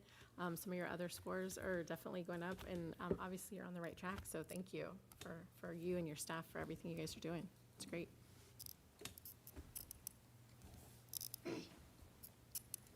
Well, thank you, Adrian, and all of you, but I mean, you know, there is, and I'm not whining, it'll sound like I'm whining, but you know, there's all these challenges with budgeting and everything we're talking about, and all these issues tonight that are just so important, and it's so great to come and just get like a report like this, and you guys all show up, and it's like, oh, good, something's going good, and that's just really encouraging, so thank you for that, and you guys are doing great. I've seen a couple of the assemblies anyways, and it's just, if you could ever make it, it's really good.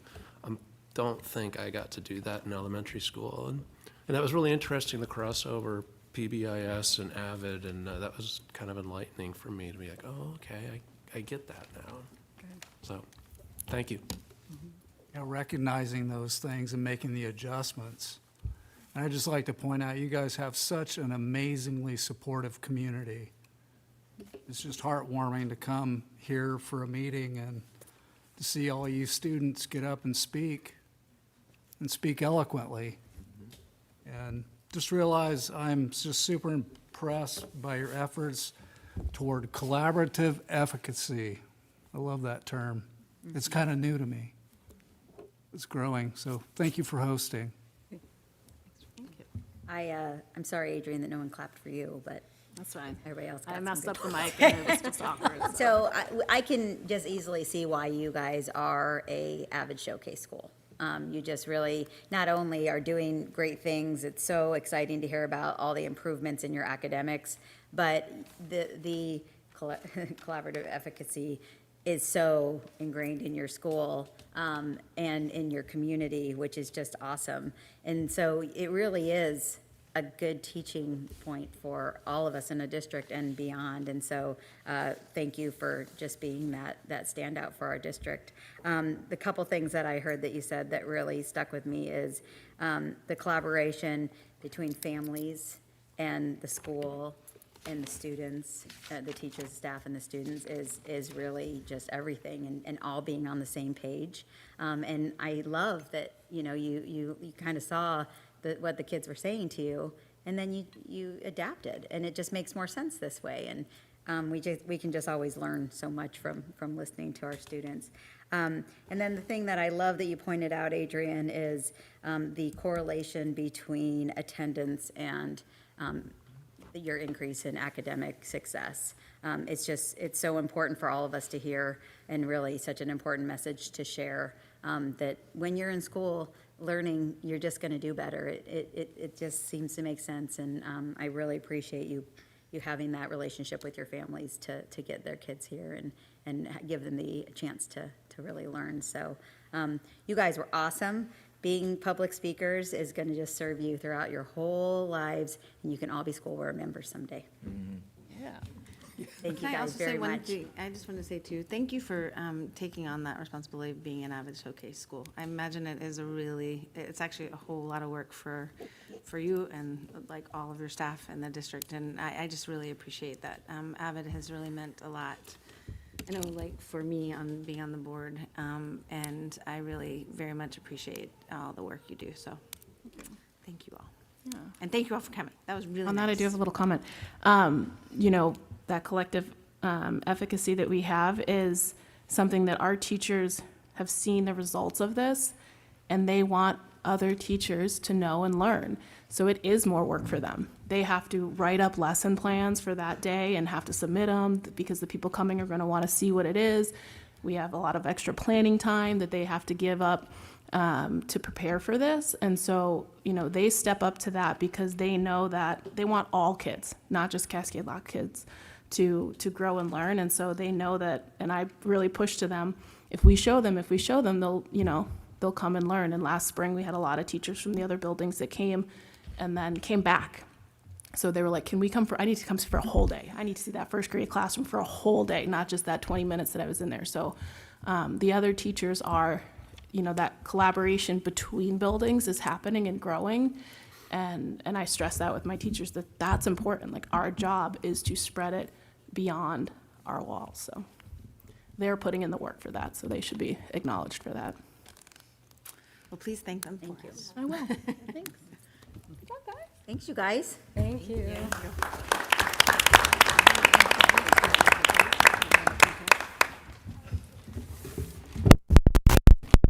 Well, Amy, go ahead and try to beat that. Yeah, it's you. We're going to do Division 22 standard report. It's you. Yeah. Maybe do some hand gestures when you're up there.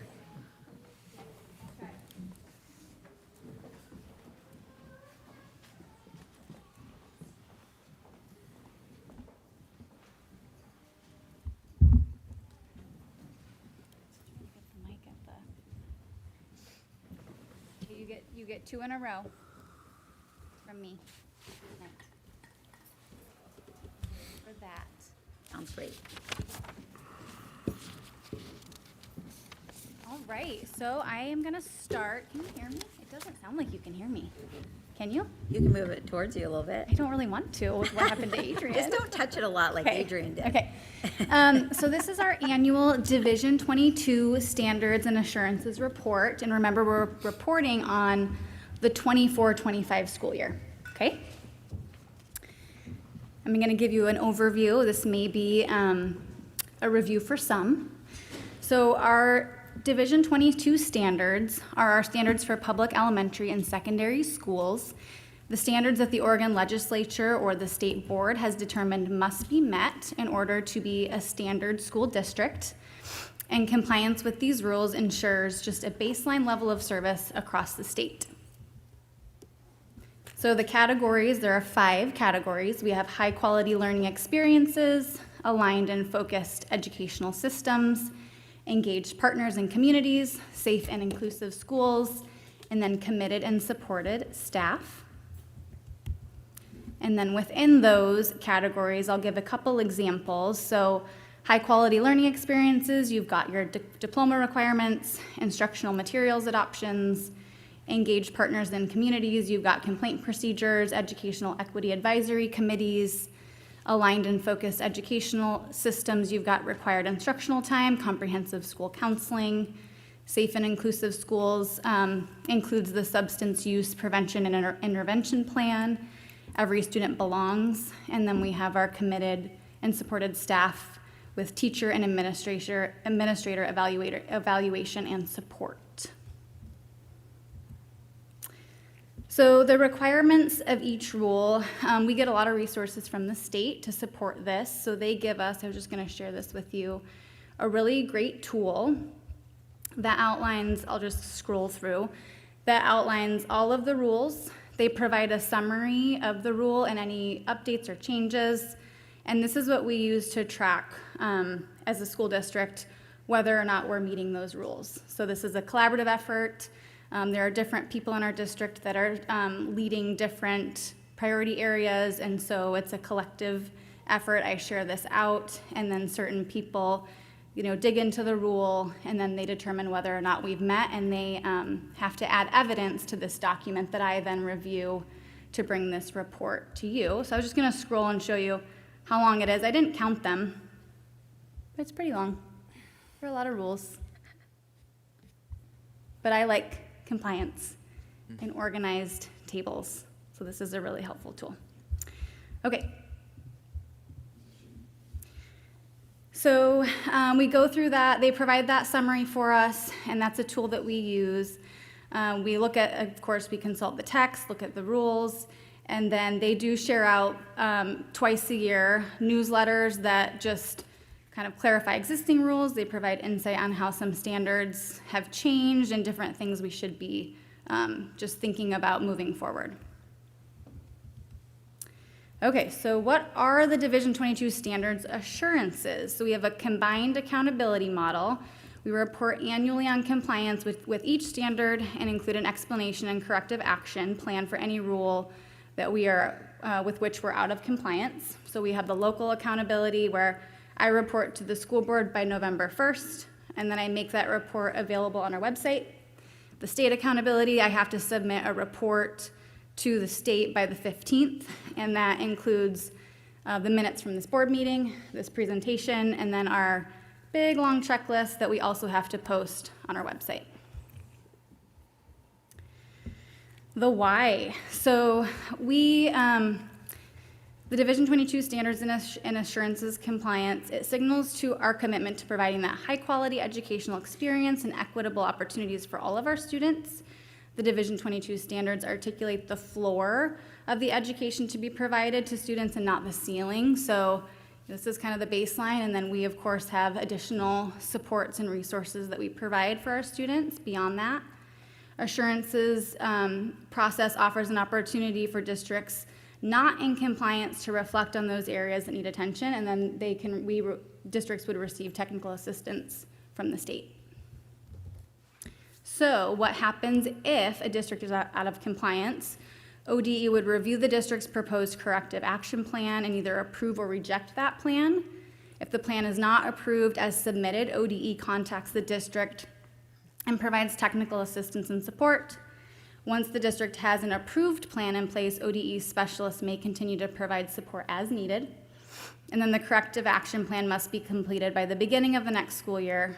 And if the district fails to come back into compliance after an opportunity for a corrective action, ODE may withhold a portion of the district's state school fund. So our report for the 2024-25 school year, I'm happy to share with all of you that we have met all of our Division 22 standards for the last school year. And I just wanted to share that this achievement reflects the hard work and dedication of our entire administrative team, teachers.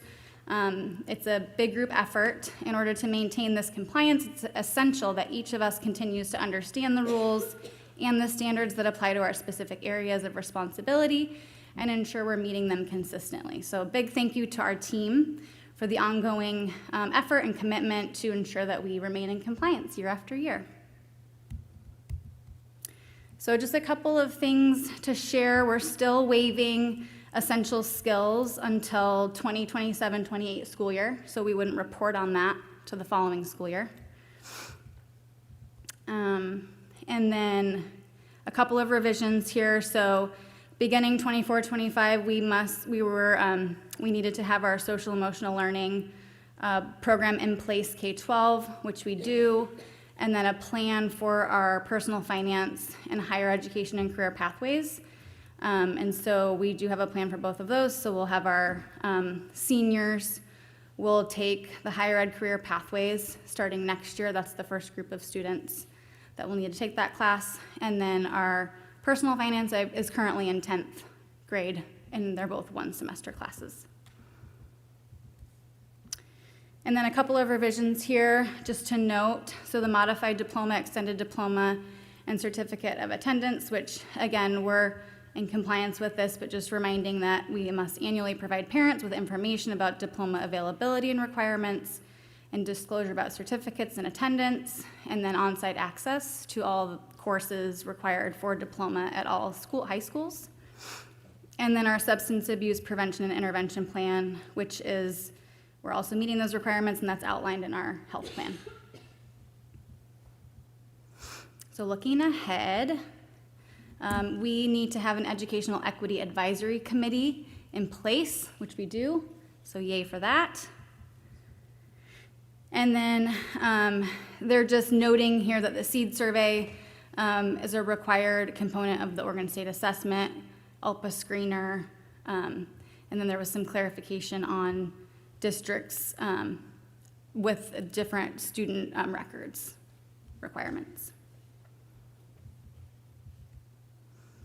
And then one more would be around the educational leadership administrator standards. So they're updating professional standards for educational leadership, which are currently used by TSPC for administrator licensure. And these standards, they're more specific, and they have some detailed language around a greater focus on key issues such as equity, talent development, leadership, capacity, and instructional leadership by September 30, 2027.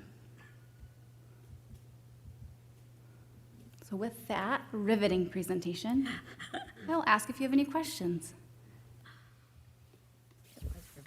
We had some things we had to work on from last year, right? Like this. No, was we a- met last year. Oh, we did, okay. Yeah, a couple years ago. It was. It was, yeah, maybe like post-COVID time. Okay, great. Thank you so much. Yeah, PE minutes was one that we had to, Yeah. Oh. but we were never, I forget if we were. I've never known them to really look at our superintendent evaluation. Is that something they do? We need to report whether or not we're in compliance with that. And then we share, the evidence of, I don't know that they like come in and look at Yeah. every I little mean, detail. Because I'm just thinking. I'm I just mean, very that's- honest person. That's sort of a board action, and Yeah, so yeah. if that's something they're going to be looking at, that's something that we probably need to make Mhm. sure that we're doing.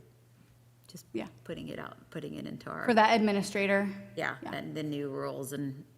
And that's what administrative I brought it up, we talked about it a little bit this morning, and just making sure that our systems are aligned with that.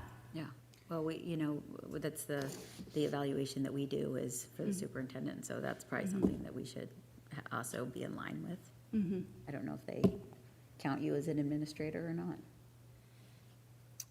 I don't know, Chrissy. Yeah, we can look. Anyway, got some thanks. time. I do wanted to ask, so I know, so 10th graders this year are getting the personal finance. Personal finance. And then what's the other part? Higher with ed the- career pathways. So that one, we had two options. It could be a standalone one semester class, or you could integrate it throughout their whole high school experience. So we were, kind of thinking through both options, and the option that we landed on the standalone class that would be offered to seniors starting next year. And what does that entail? Sorry, the higher ed. I don't understand what the. It's a lot of just, standards around, I kind of compare it to like Avid. Like it's got a lot of just, training kids with great study habits and, kind of like how to prepare them for that higher next- education. Yes. But every student has to even have if they it. aren't going into higher education. Okay. And they take it their senior year? Senior year. Okay. Mhm. And I talked to Jim today. I think right now the personal finance lands with sophomores, but I think they're thinking about shifting it to 11th grade maybe. So, other questions? Okay, I just appreciate it. You know, I know this is a lot of work. Every year, I'm always, you know, that you guys go through it. I know with budget reductions and everything last year, I mean, in fewer people to help, it was that much of a bigger push. So thank you for all your effort on that. Of course. Okay. Okay, you want to go right into integrated Yes, I program will. report? I will continue right along. Okay. Am I too close? So this is our annual integrated programs report. So we just ended our cycle, our 2-year cycle. So it's a little confusing with all the reporting because this is the final report for our last round, but we've also already kind of been reporting on the next round. So just a summary here. This is again a review, but this integrated program, the goal of it was to intentionally use those grant funds to support these key areas of well-rounded education, that equity advanced, engaged community, and we really want to strengthen those district systems, so kind of using all those funds to support the goals together. Within this, we have different metrics we're tracking, and then we have quarterly reporting where we're not only reporting some of the financials, but also the progress markers. And you guys, and then we have those annual reports at the end of each cycle. So these are our longitudinal growth performance targets. We have 4-year cohort grad rate, 5-year cohort completion, 9th grade on track, and regular attenders. So you'll notice that the most recent data I'm sharing with you is 23-24. It's a bit confusing, but the reason for that is many of the metrics that I'm required to share with you through this report are either not released yet or still embargoed. So it's kind of a little bit of a funky timeline, but you can still see the trend there. So our 4-year cohort grad rate is the graduation rate of the 9th grade students enrolled in our district in 9th grade who graduated from an Oregon district. So they might not even be here still, but that's the students who started with us in 9th grade. So you can see that kind of gradual increase there. And then 5-year cohort completion, similar, but it has the students that took the 5 years, which is why they call it completion, using a different word than graduation. And then we have that 9th grade on track, which is our 9th grade students who have 6.5 credits or more by August 30th, which does include summer learning. So that's why that data, that endpoint there is August 30th. And then we have our regular attenders, the percentage of students who were present for more than 90% of the days they were enrolled, and they must have been enrolled at least 75 days by the first school day in May. So you can see our trends there. And then our 3rd grade reading proficiency, this data has been released. So we do have last year's data in this data set. And again, you know this, but you can see that it's just been a bit flatlined, which I'll talk about in a minute. Okay, so what I am required to report to you are the 3 narrative responses that I put in our Smart Sheet end of program grant report. And these are responses that we review as a team and we write collaboratively together. So this first question, discuss at least one outcome where you have seen progress in implementation. And we shared that due to budget reductions, our district was required to eliminate several positions, including instructional coaches, support staff, teachers, and a director. And these changes have prompted us to rethink how we address challenges. For instance, our instructional coaching team was reduced from 12 to 2.5, which has shifted some of the responsibilities back to different staff members at the schools. And in response, we have empowered teachers to take a leading role in facilitating both district-wide and site-based professional learning. Additionally, we restructured our district office departments to better align our work. and our focus on writing through sheltered instruction in AVID has strengthened outcomes in ELA and fostered alignment across the district. So this work remains a priority and will continue through the upcoming school years. And the second narrative response, discuss at least one outcome where you have seen challenges or barriers to implementation. So again, one ongoing challenge that you've heard from us, we've talked about this previously. We have limited time available to provide robust professional development. But even with that barrier, our survey data, the Upbeat survey, has shown that both district and site-based sessions, teachers are recognizing the value of the trainings that we offer. And this growth stems from our efforts to tailor professional development to teacher feedback and actively include teacher voice in planning and having teachers lead those sessions. So at the same time, reductions in instructional coaches and other staff have affected how we organize and streamline the work at the district level. Rebuilding and aligning the systems with fewer people, resources, and supports just requires more time and collaboration. And then the final question, describe how activities are supporting progress towards targets, and if any shifts in strategy implementation are planned for the future based upon that current progress.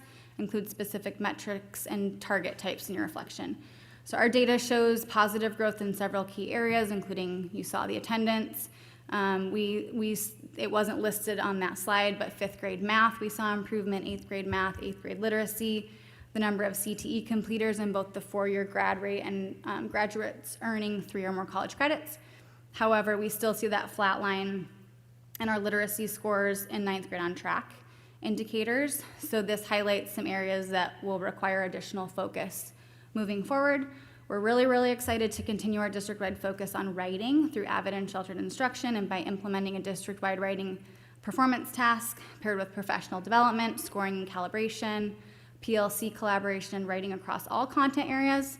We're really, really excited to see this collective effort support not only writing and English language arts, but all subject areas. So with that, I will ask if you have any questions.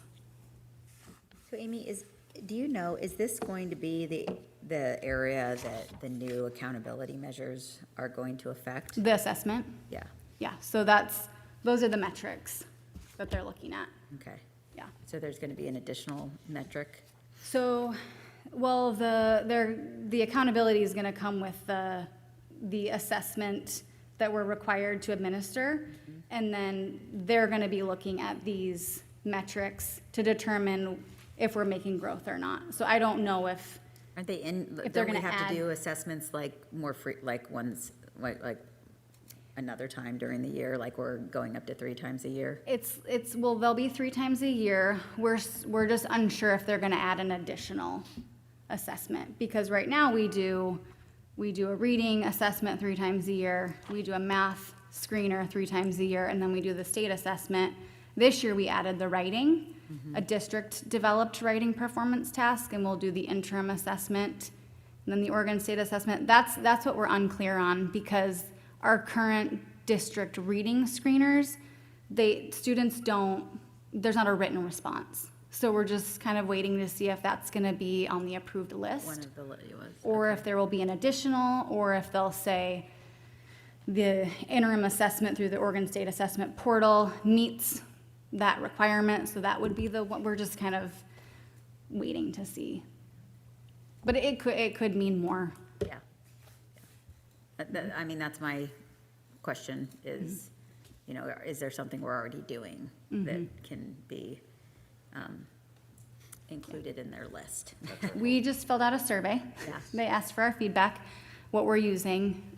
So I'm actually on that advisory committee. Oh, yeah. So Yeah. I would love to hear your feedback as well. And, Yeah. we're reaching out to different districts and trying to get some of that knowledge so Yeah. that we're not adding, well, our hope is Yeah. to not add more to districts' burden. Yeah, so, okay. We are paving the way and kind of setting ourselves up with this writing Okay. assessment, so that it's not, we don't want to be scrambling next year if we have to do an additional Thanks for assessment. Okay. Thank you. Next. Thank you. Any more questions? No? Thanks, Amy. Yeah. Okay, we will move into, for Mr. Newton to talk about the Public statement. public statements, then the staff communications that we went over at the beginning of our work session.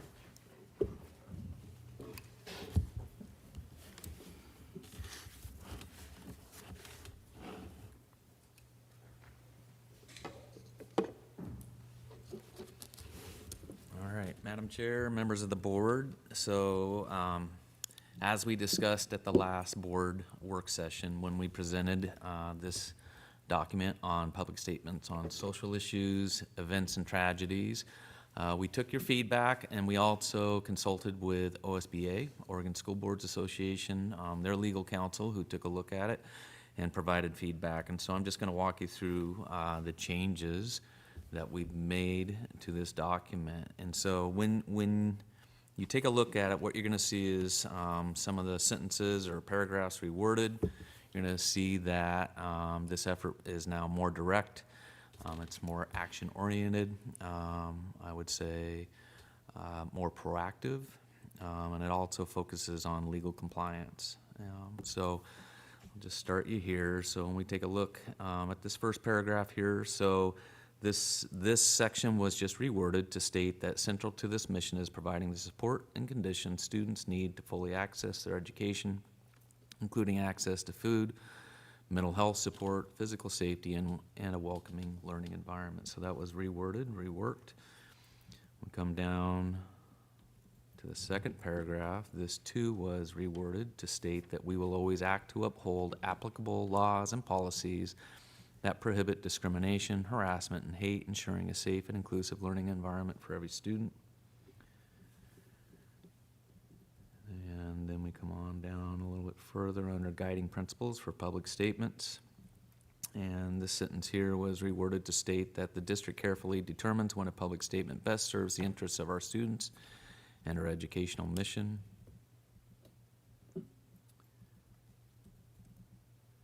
And under safety inclusion, this sentence was changed to state the event has led to or is likely to lead to discrimination, bullying, or targeted harassment towards students or staff belonging to a protected class, requiring the district's reaffirmation of its commitment to a safe and inclusive environment for all. Okay.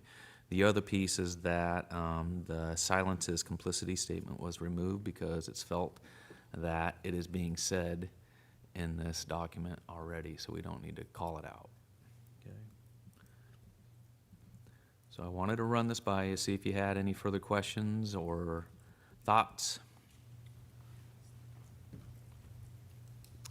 I appreciate you, working with, collaborating with OSBA and the legal team to really refine this, and I think you all did a great job. Yeah, it's much more direct and kind of just to the point of what we need to do. And so this is just a guidance statement that really is going to reaffirm to staff and Correct. administrators, like. Yes. what So, we do for in certain example, situations. when we shared that we are going to be doing the training on our 3 policies, included in that training is this statement that we will be sharing with our staff too. So this will be some guidelines that we will be walking through with them. Thank you. Mhm.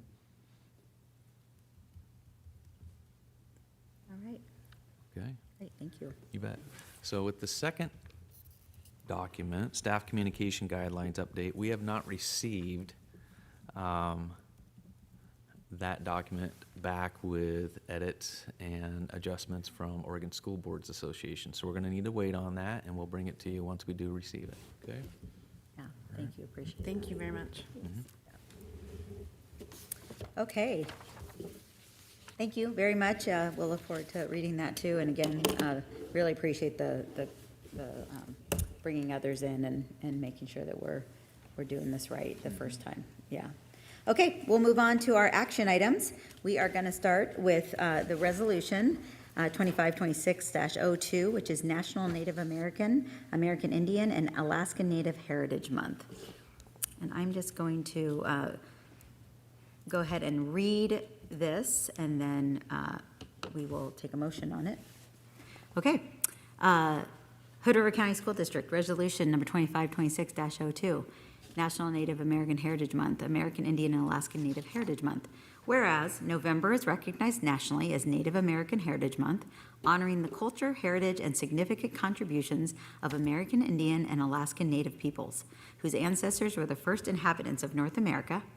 And whereas the month-long observance began in 1990 to recognize and honor Indigenous histories, traditions, and the diverse contributions of American Indian and Alaska Native individuals.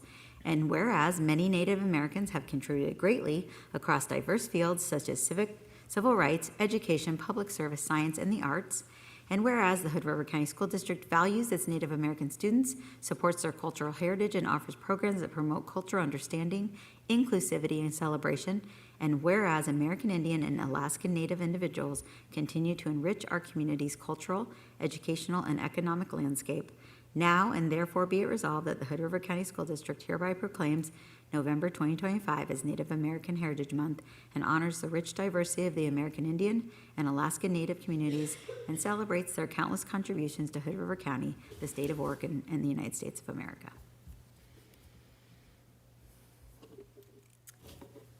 I move to approve resolution number 25-26/02, Native American Heritage Month / American Indian and Alaska Native Heritage Month as presented.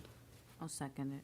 Okay, so the motion was made by Dave and seconded by Monica. Any further discussion?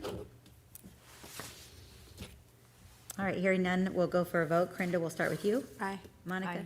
Aye. Brandy? Aye. Rich? Dave? Aye. And the chair votes aye, and that passes unanimously. Thank you.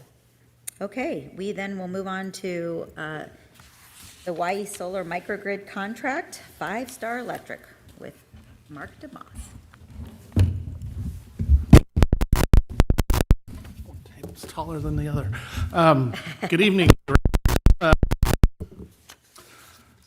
Sometimes budget problems and contractual things can get to be a little bit fun. And in this case, we get to first spend other people's money because it's grant funded. But second of all, we started with this contract with obviously a public bid process with 3 bidders, and we were $1 million over budget when we started. And so I would first like to thank all the collaborating people who helped with this. New Buildings Institute, Joe, who's been involved from the beginning on getting these grants. Wenaha Group, Luke and Dale, for their procurement expertise and helping us. 5 Star Electric, who worked tirelessly for about 6 weeks, going back and forth, trying to find new ways to work this. We submitted an amendment to our original CREP grant with ODE. We downsized some of the system. We did some things. And guess what? We, quote, value engineered the project into budget. And so what I have before you is a contract with 5 Star Electric for about $1.4 million. We do have a contingency in our budget of let's just say $150,000 in case there's any kind of cost increases that go along with it. And this is being funded through a combination of the $1 million CREP grant, as well as some donations from Ford Family Foundation, as well as the Federal Department of Energy. And we will be utilizing, even with the new rules, some of the solar investment tax credits with the federal government, because we'll be starting this early enough in the field, and they think they'll have solar panels up within a couple months, which is pretty cool. But we will be on construction for the better part of next year while we wait 34 weeks for other stuff to show up.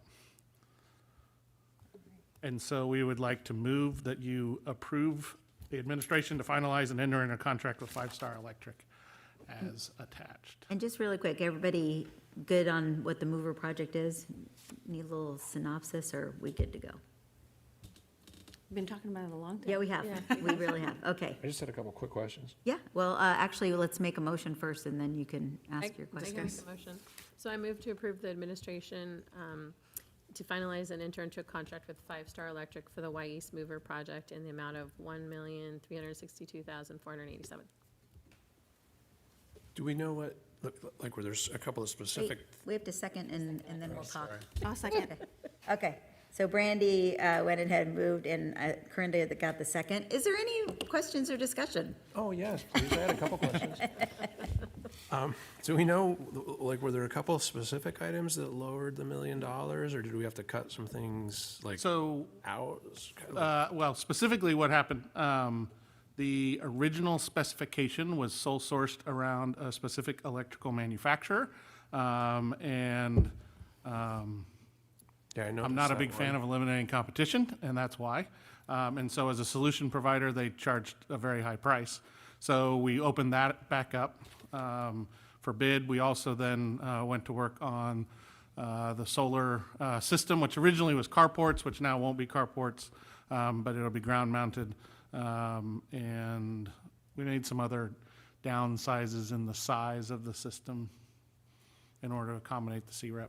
And this is a little more geekotech, but the bus charger at 30 kilowatts, I think it was. I mean, do you know, and if not, it's okay, but do you know, is that gonna charge the bus overnight then? Is it that sort of thing, or Yeah. are we downside? It's, Yeah, no. The charger is, in fact, they're So like an that's- upgraded charger from the ones you see like at Westside. okay, Yeah, it's a high capacity. okay. So yeah, that's not a problem. And the BYD bus, if you've seen the pictures floating around with the little wheels, the big bus with the little wheels, it did arrive, and it works. It's awesome. So that's our first electric one that showed up. That's So- exciting. All right, any other questions? Thank you for all the work you've done on this, and I know it has, I mean, yes, it's a grant, but it actually still requires a lot of effort, and we really appreciate you putting the time into it to make this happen, so, We have a great team of people, I will say that. thanks very much. Yeah. I know Kyle has worked on this effortlessly too, so, anyway, he's worked on it a lot. Okay, go for a vote. Corinda? Aye. Monica? Aye. Brandy? Aye. Rich? Aye. Dave? Aye. And the chair votes aye. Thank you very much. This is really exciting. Solar panels just in time for winter. It still Okay. works. All right, let's see here, where am I? Okay, we are going to move on to OSBA elections. So the Hood River County School Board of Directors is a member of the Oregon School Board Association. The OSBA requests the board vote for OSBA governance positions and resolutions. Boards must take official action to vote. There are no resolutions to consider this time. Does everybody sort of understand what these positions are? Any questions or anything? Okay, and I will take a motion. I'll move to approve the election of Chrissy Wrights to OSBA Board of Directors, position 8, Heather Ray to Legislative Policy Committee, position 7, and Jenna Benolaga to position 8 of the Legislative Policy Committee. I'll second it. Okay, so moved by Corinda, second by Brandy. Any questions? All right, we'll go for a vote with Corinda. Aye. Monica. Aye. Brandy. Aye. Rich. Dave. Aye. And the chair votes aye. All right, thanks very much for that, you guys. Congratulations. Well, I don't know, what if nobody else votes for me except you guys? We'll just have to hold off. Valid. All right. So our next item is our executive session action. So we open the floor, for a motion related to the executive session held on October 22nd, 2025 under ORS 192.6602B. The governing body of a public body may hold an executive session to consider or to hear complaints or charges brought against a public officer, employee, staff member, or individual agent who does not request an open hearing. I move that the board authorize an independent legal opinion into the complaint received against the superintendent in accordance with the board policy and direct the board chair to coordinate with legal counsel to initiate the process. While we do not believe an investigation of Superintendent Newton's responses is warranted, we would like a legal opinion on the application of our policies with respect to Oregon law. I'll second that. Okay, moved by Dave, second by Corinda. Are there any questions, obviously not related to executive session, but about the process? All right, hearing none, I will take a vote. Corinda? Oh, I mean, aye. I gotcha. Monica? Aye. Brandy? When did you say it? Yeah, Rich? sorry. Sorry, Rich. Aye. Dave? Aye. And the chair votes aye, so that passes unanimously as well. All right. Thank you all for your time on that. I appreciate it. Can I just say that I did want to, Oh, I didn't say. Any yes, discussion? I'm sorry. it's okay. Yeah, I got. I mean, it has, I don't think it has to do with the vote. I just, I do think that, I just wanted to, I guess, reassure that our superintendent really does take all complaints and letters that we receive and that the board receives very seriously. And I just want to comment that Superintendent Newton has really done a thorough job of both investigating every complaint and really making incredible efforts to contact and discuss with community members who have complaints. I would say even more so than, I think I'm just going to say this, more so than we've even had superintendents do in the past. And that he is very good at keeping us informed of everything that has happened. And I really appreciate the fact that he has done that in all of these instances. And particularly with any complaint that we get. So really, he works very hard to both try to reach out and help and get everybody the information they need, including the board. So. Thank you, Corinda. Any other questions or comments? I guess I'd a little bit be seconding that, but I need to do it because I agree, and I feel like, I've worked with 4 superintendents, and this is nothing against any prior ones, but Bill, you really, the effort that I've seen Bill put into every comment I've ever seen come in and keeping up with all of them, and occasionally talking to Bill, like the seriousness and heartfelt of responses and effort is outstanding, and I'm really pleased about that. It helps keep me proud to be on the board.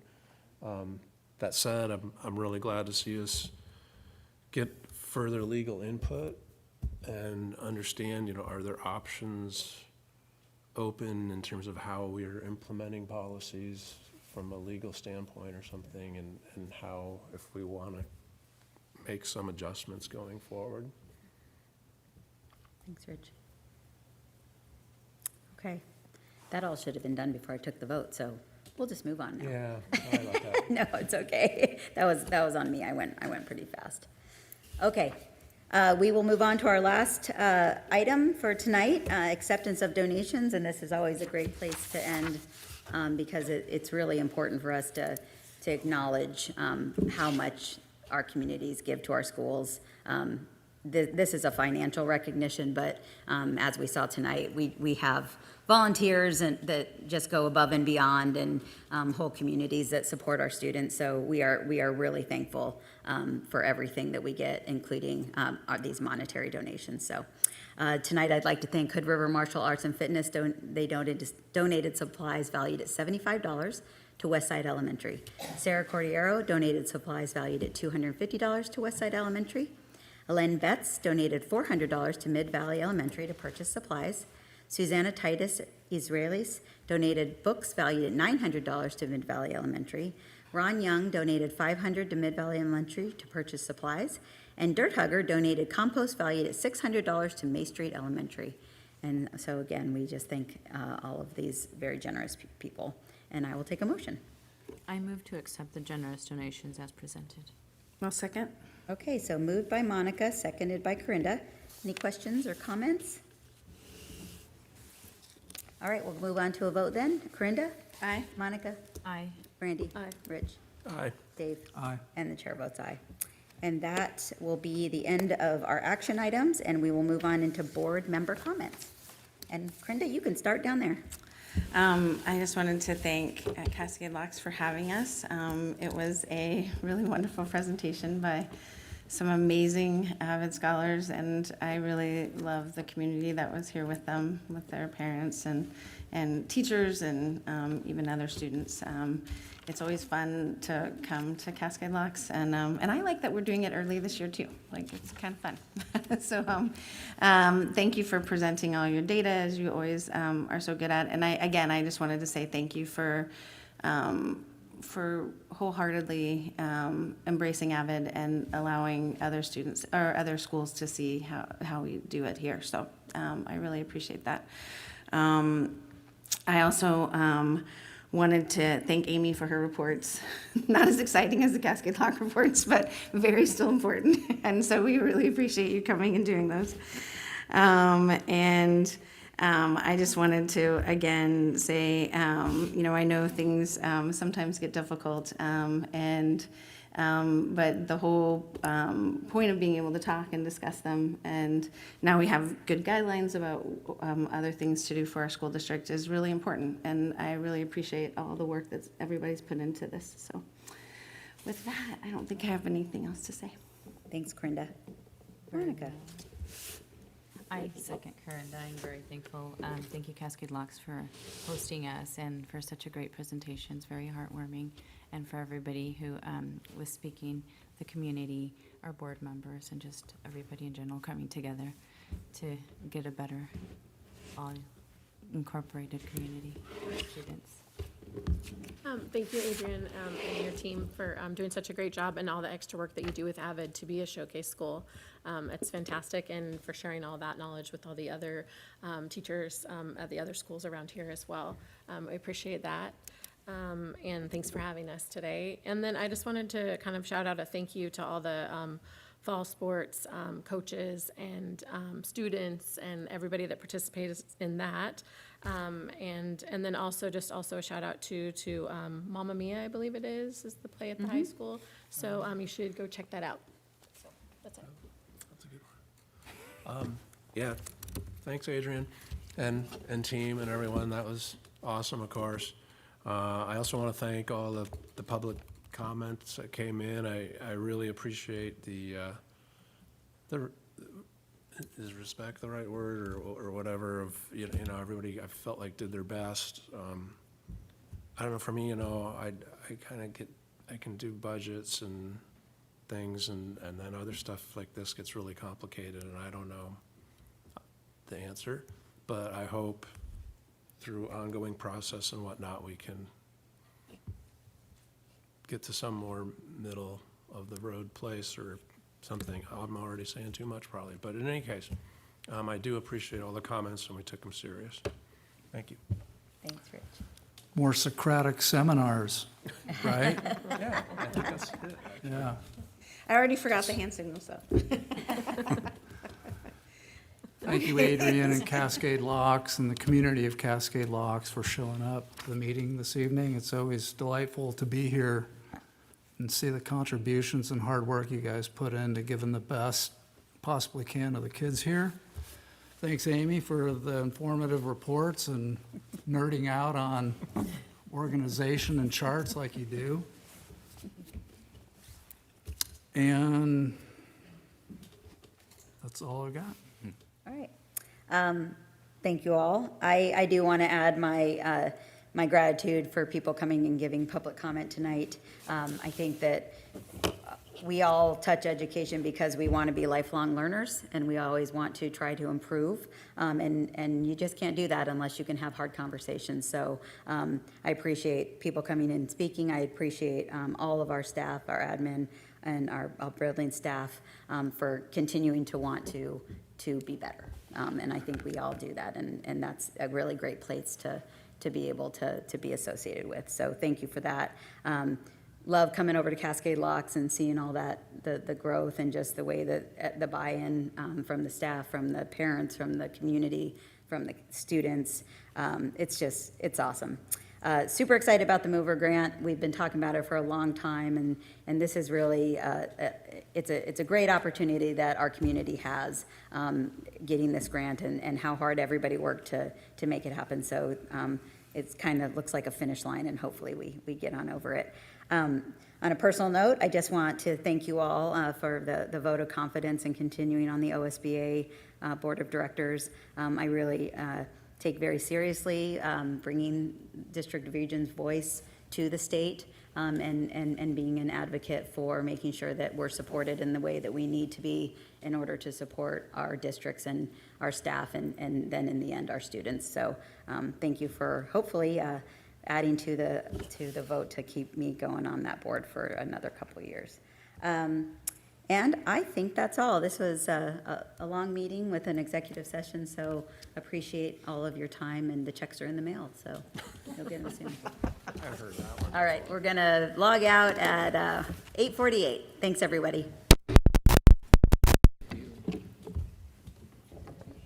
That wasn't bad with having public comment and all those action items. We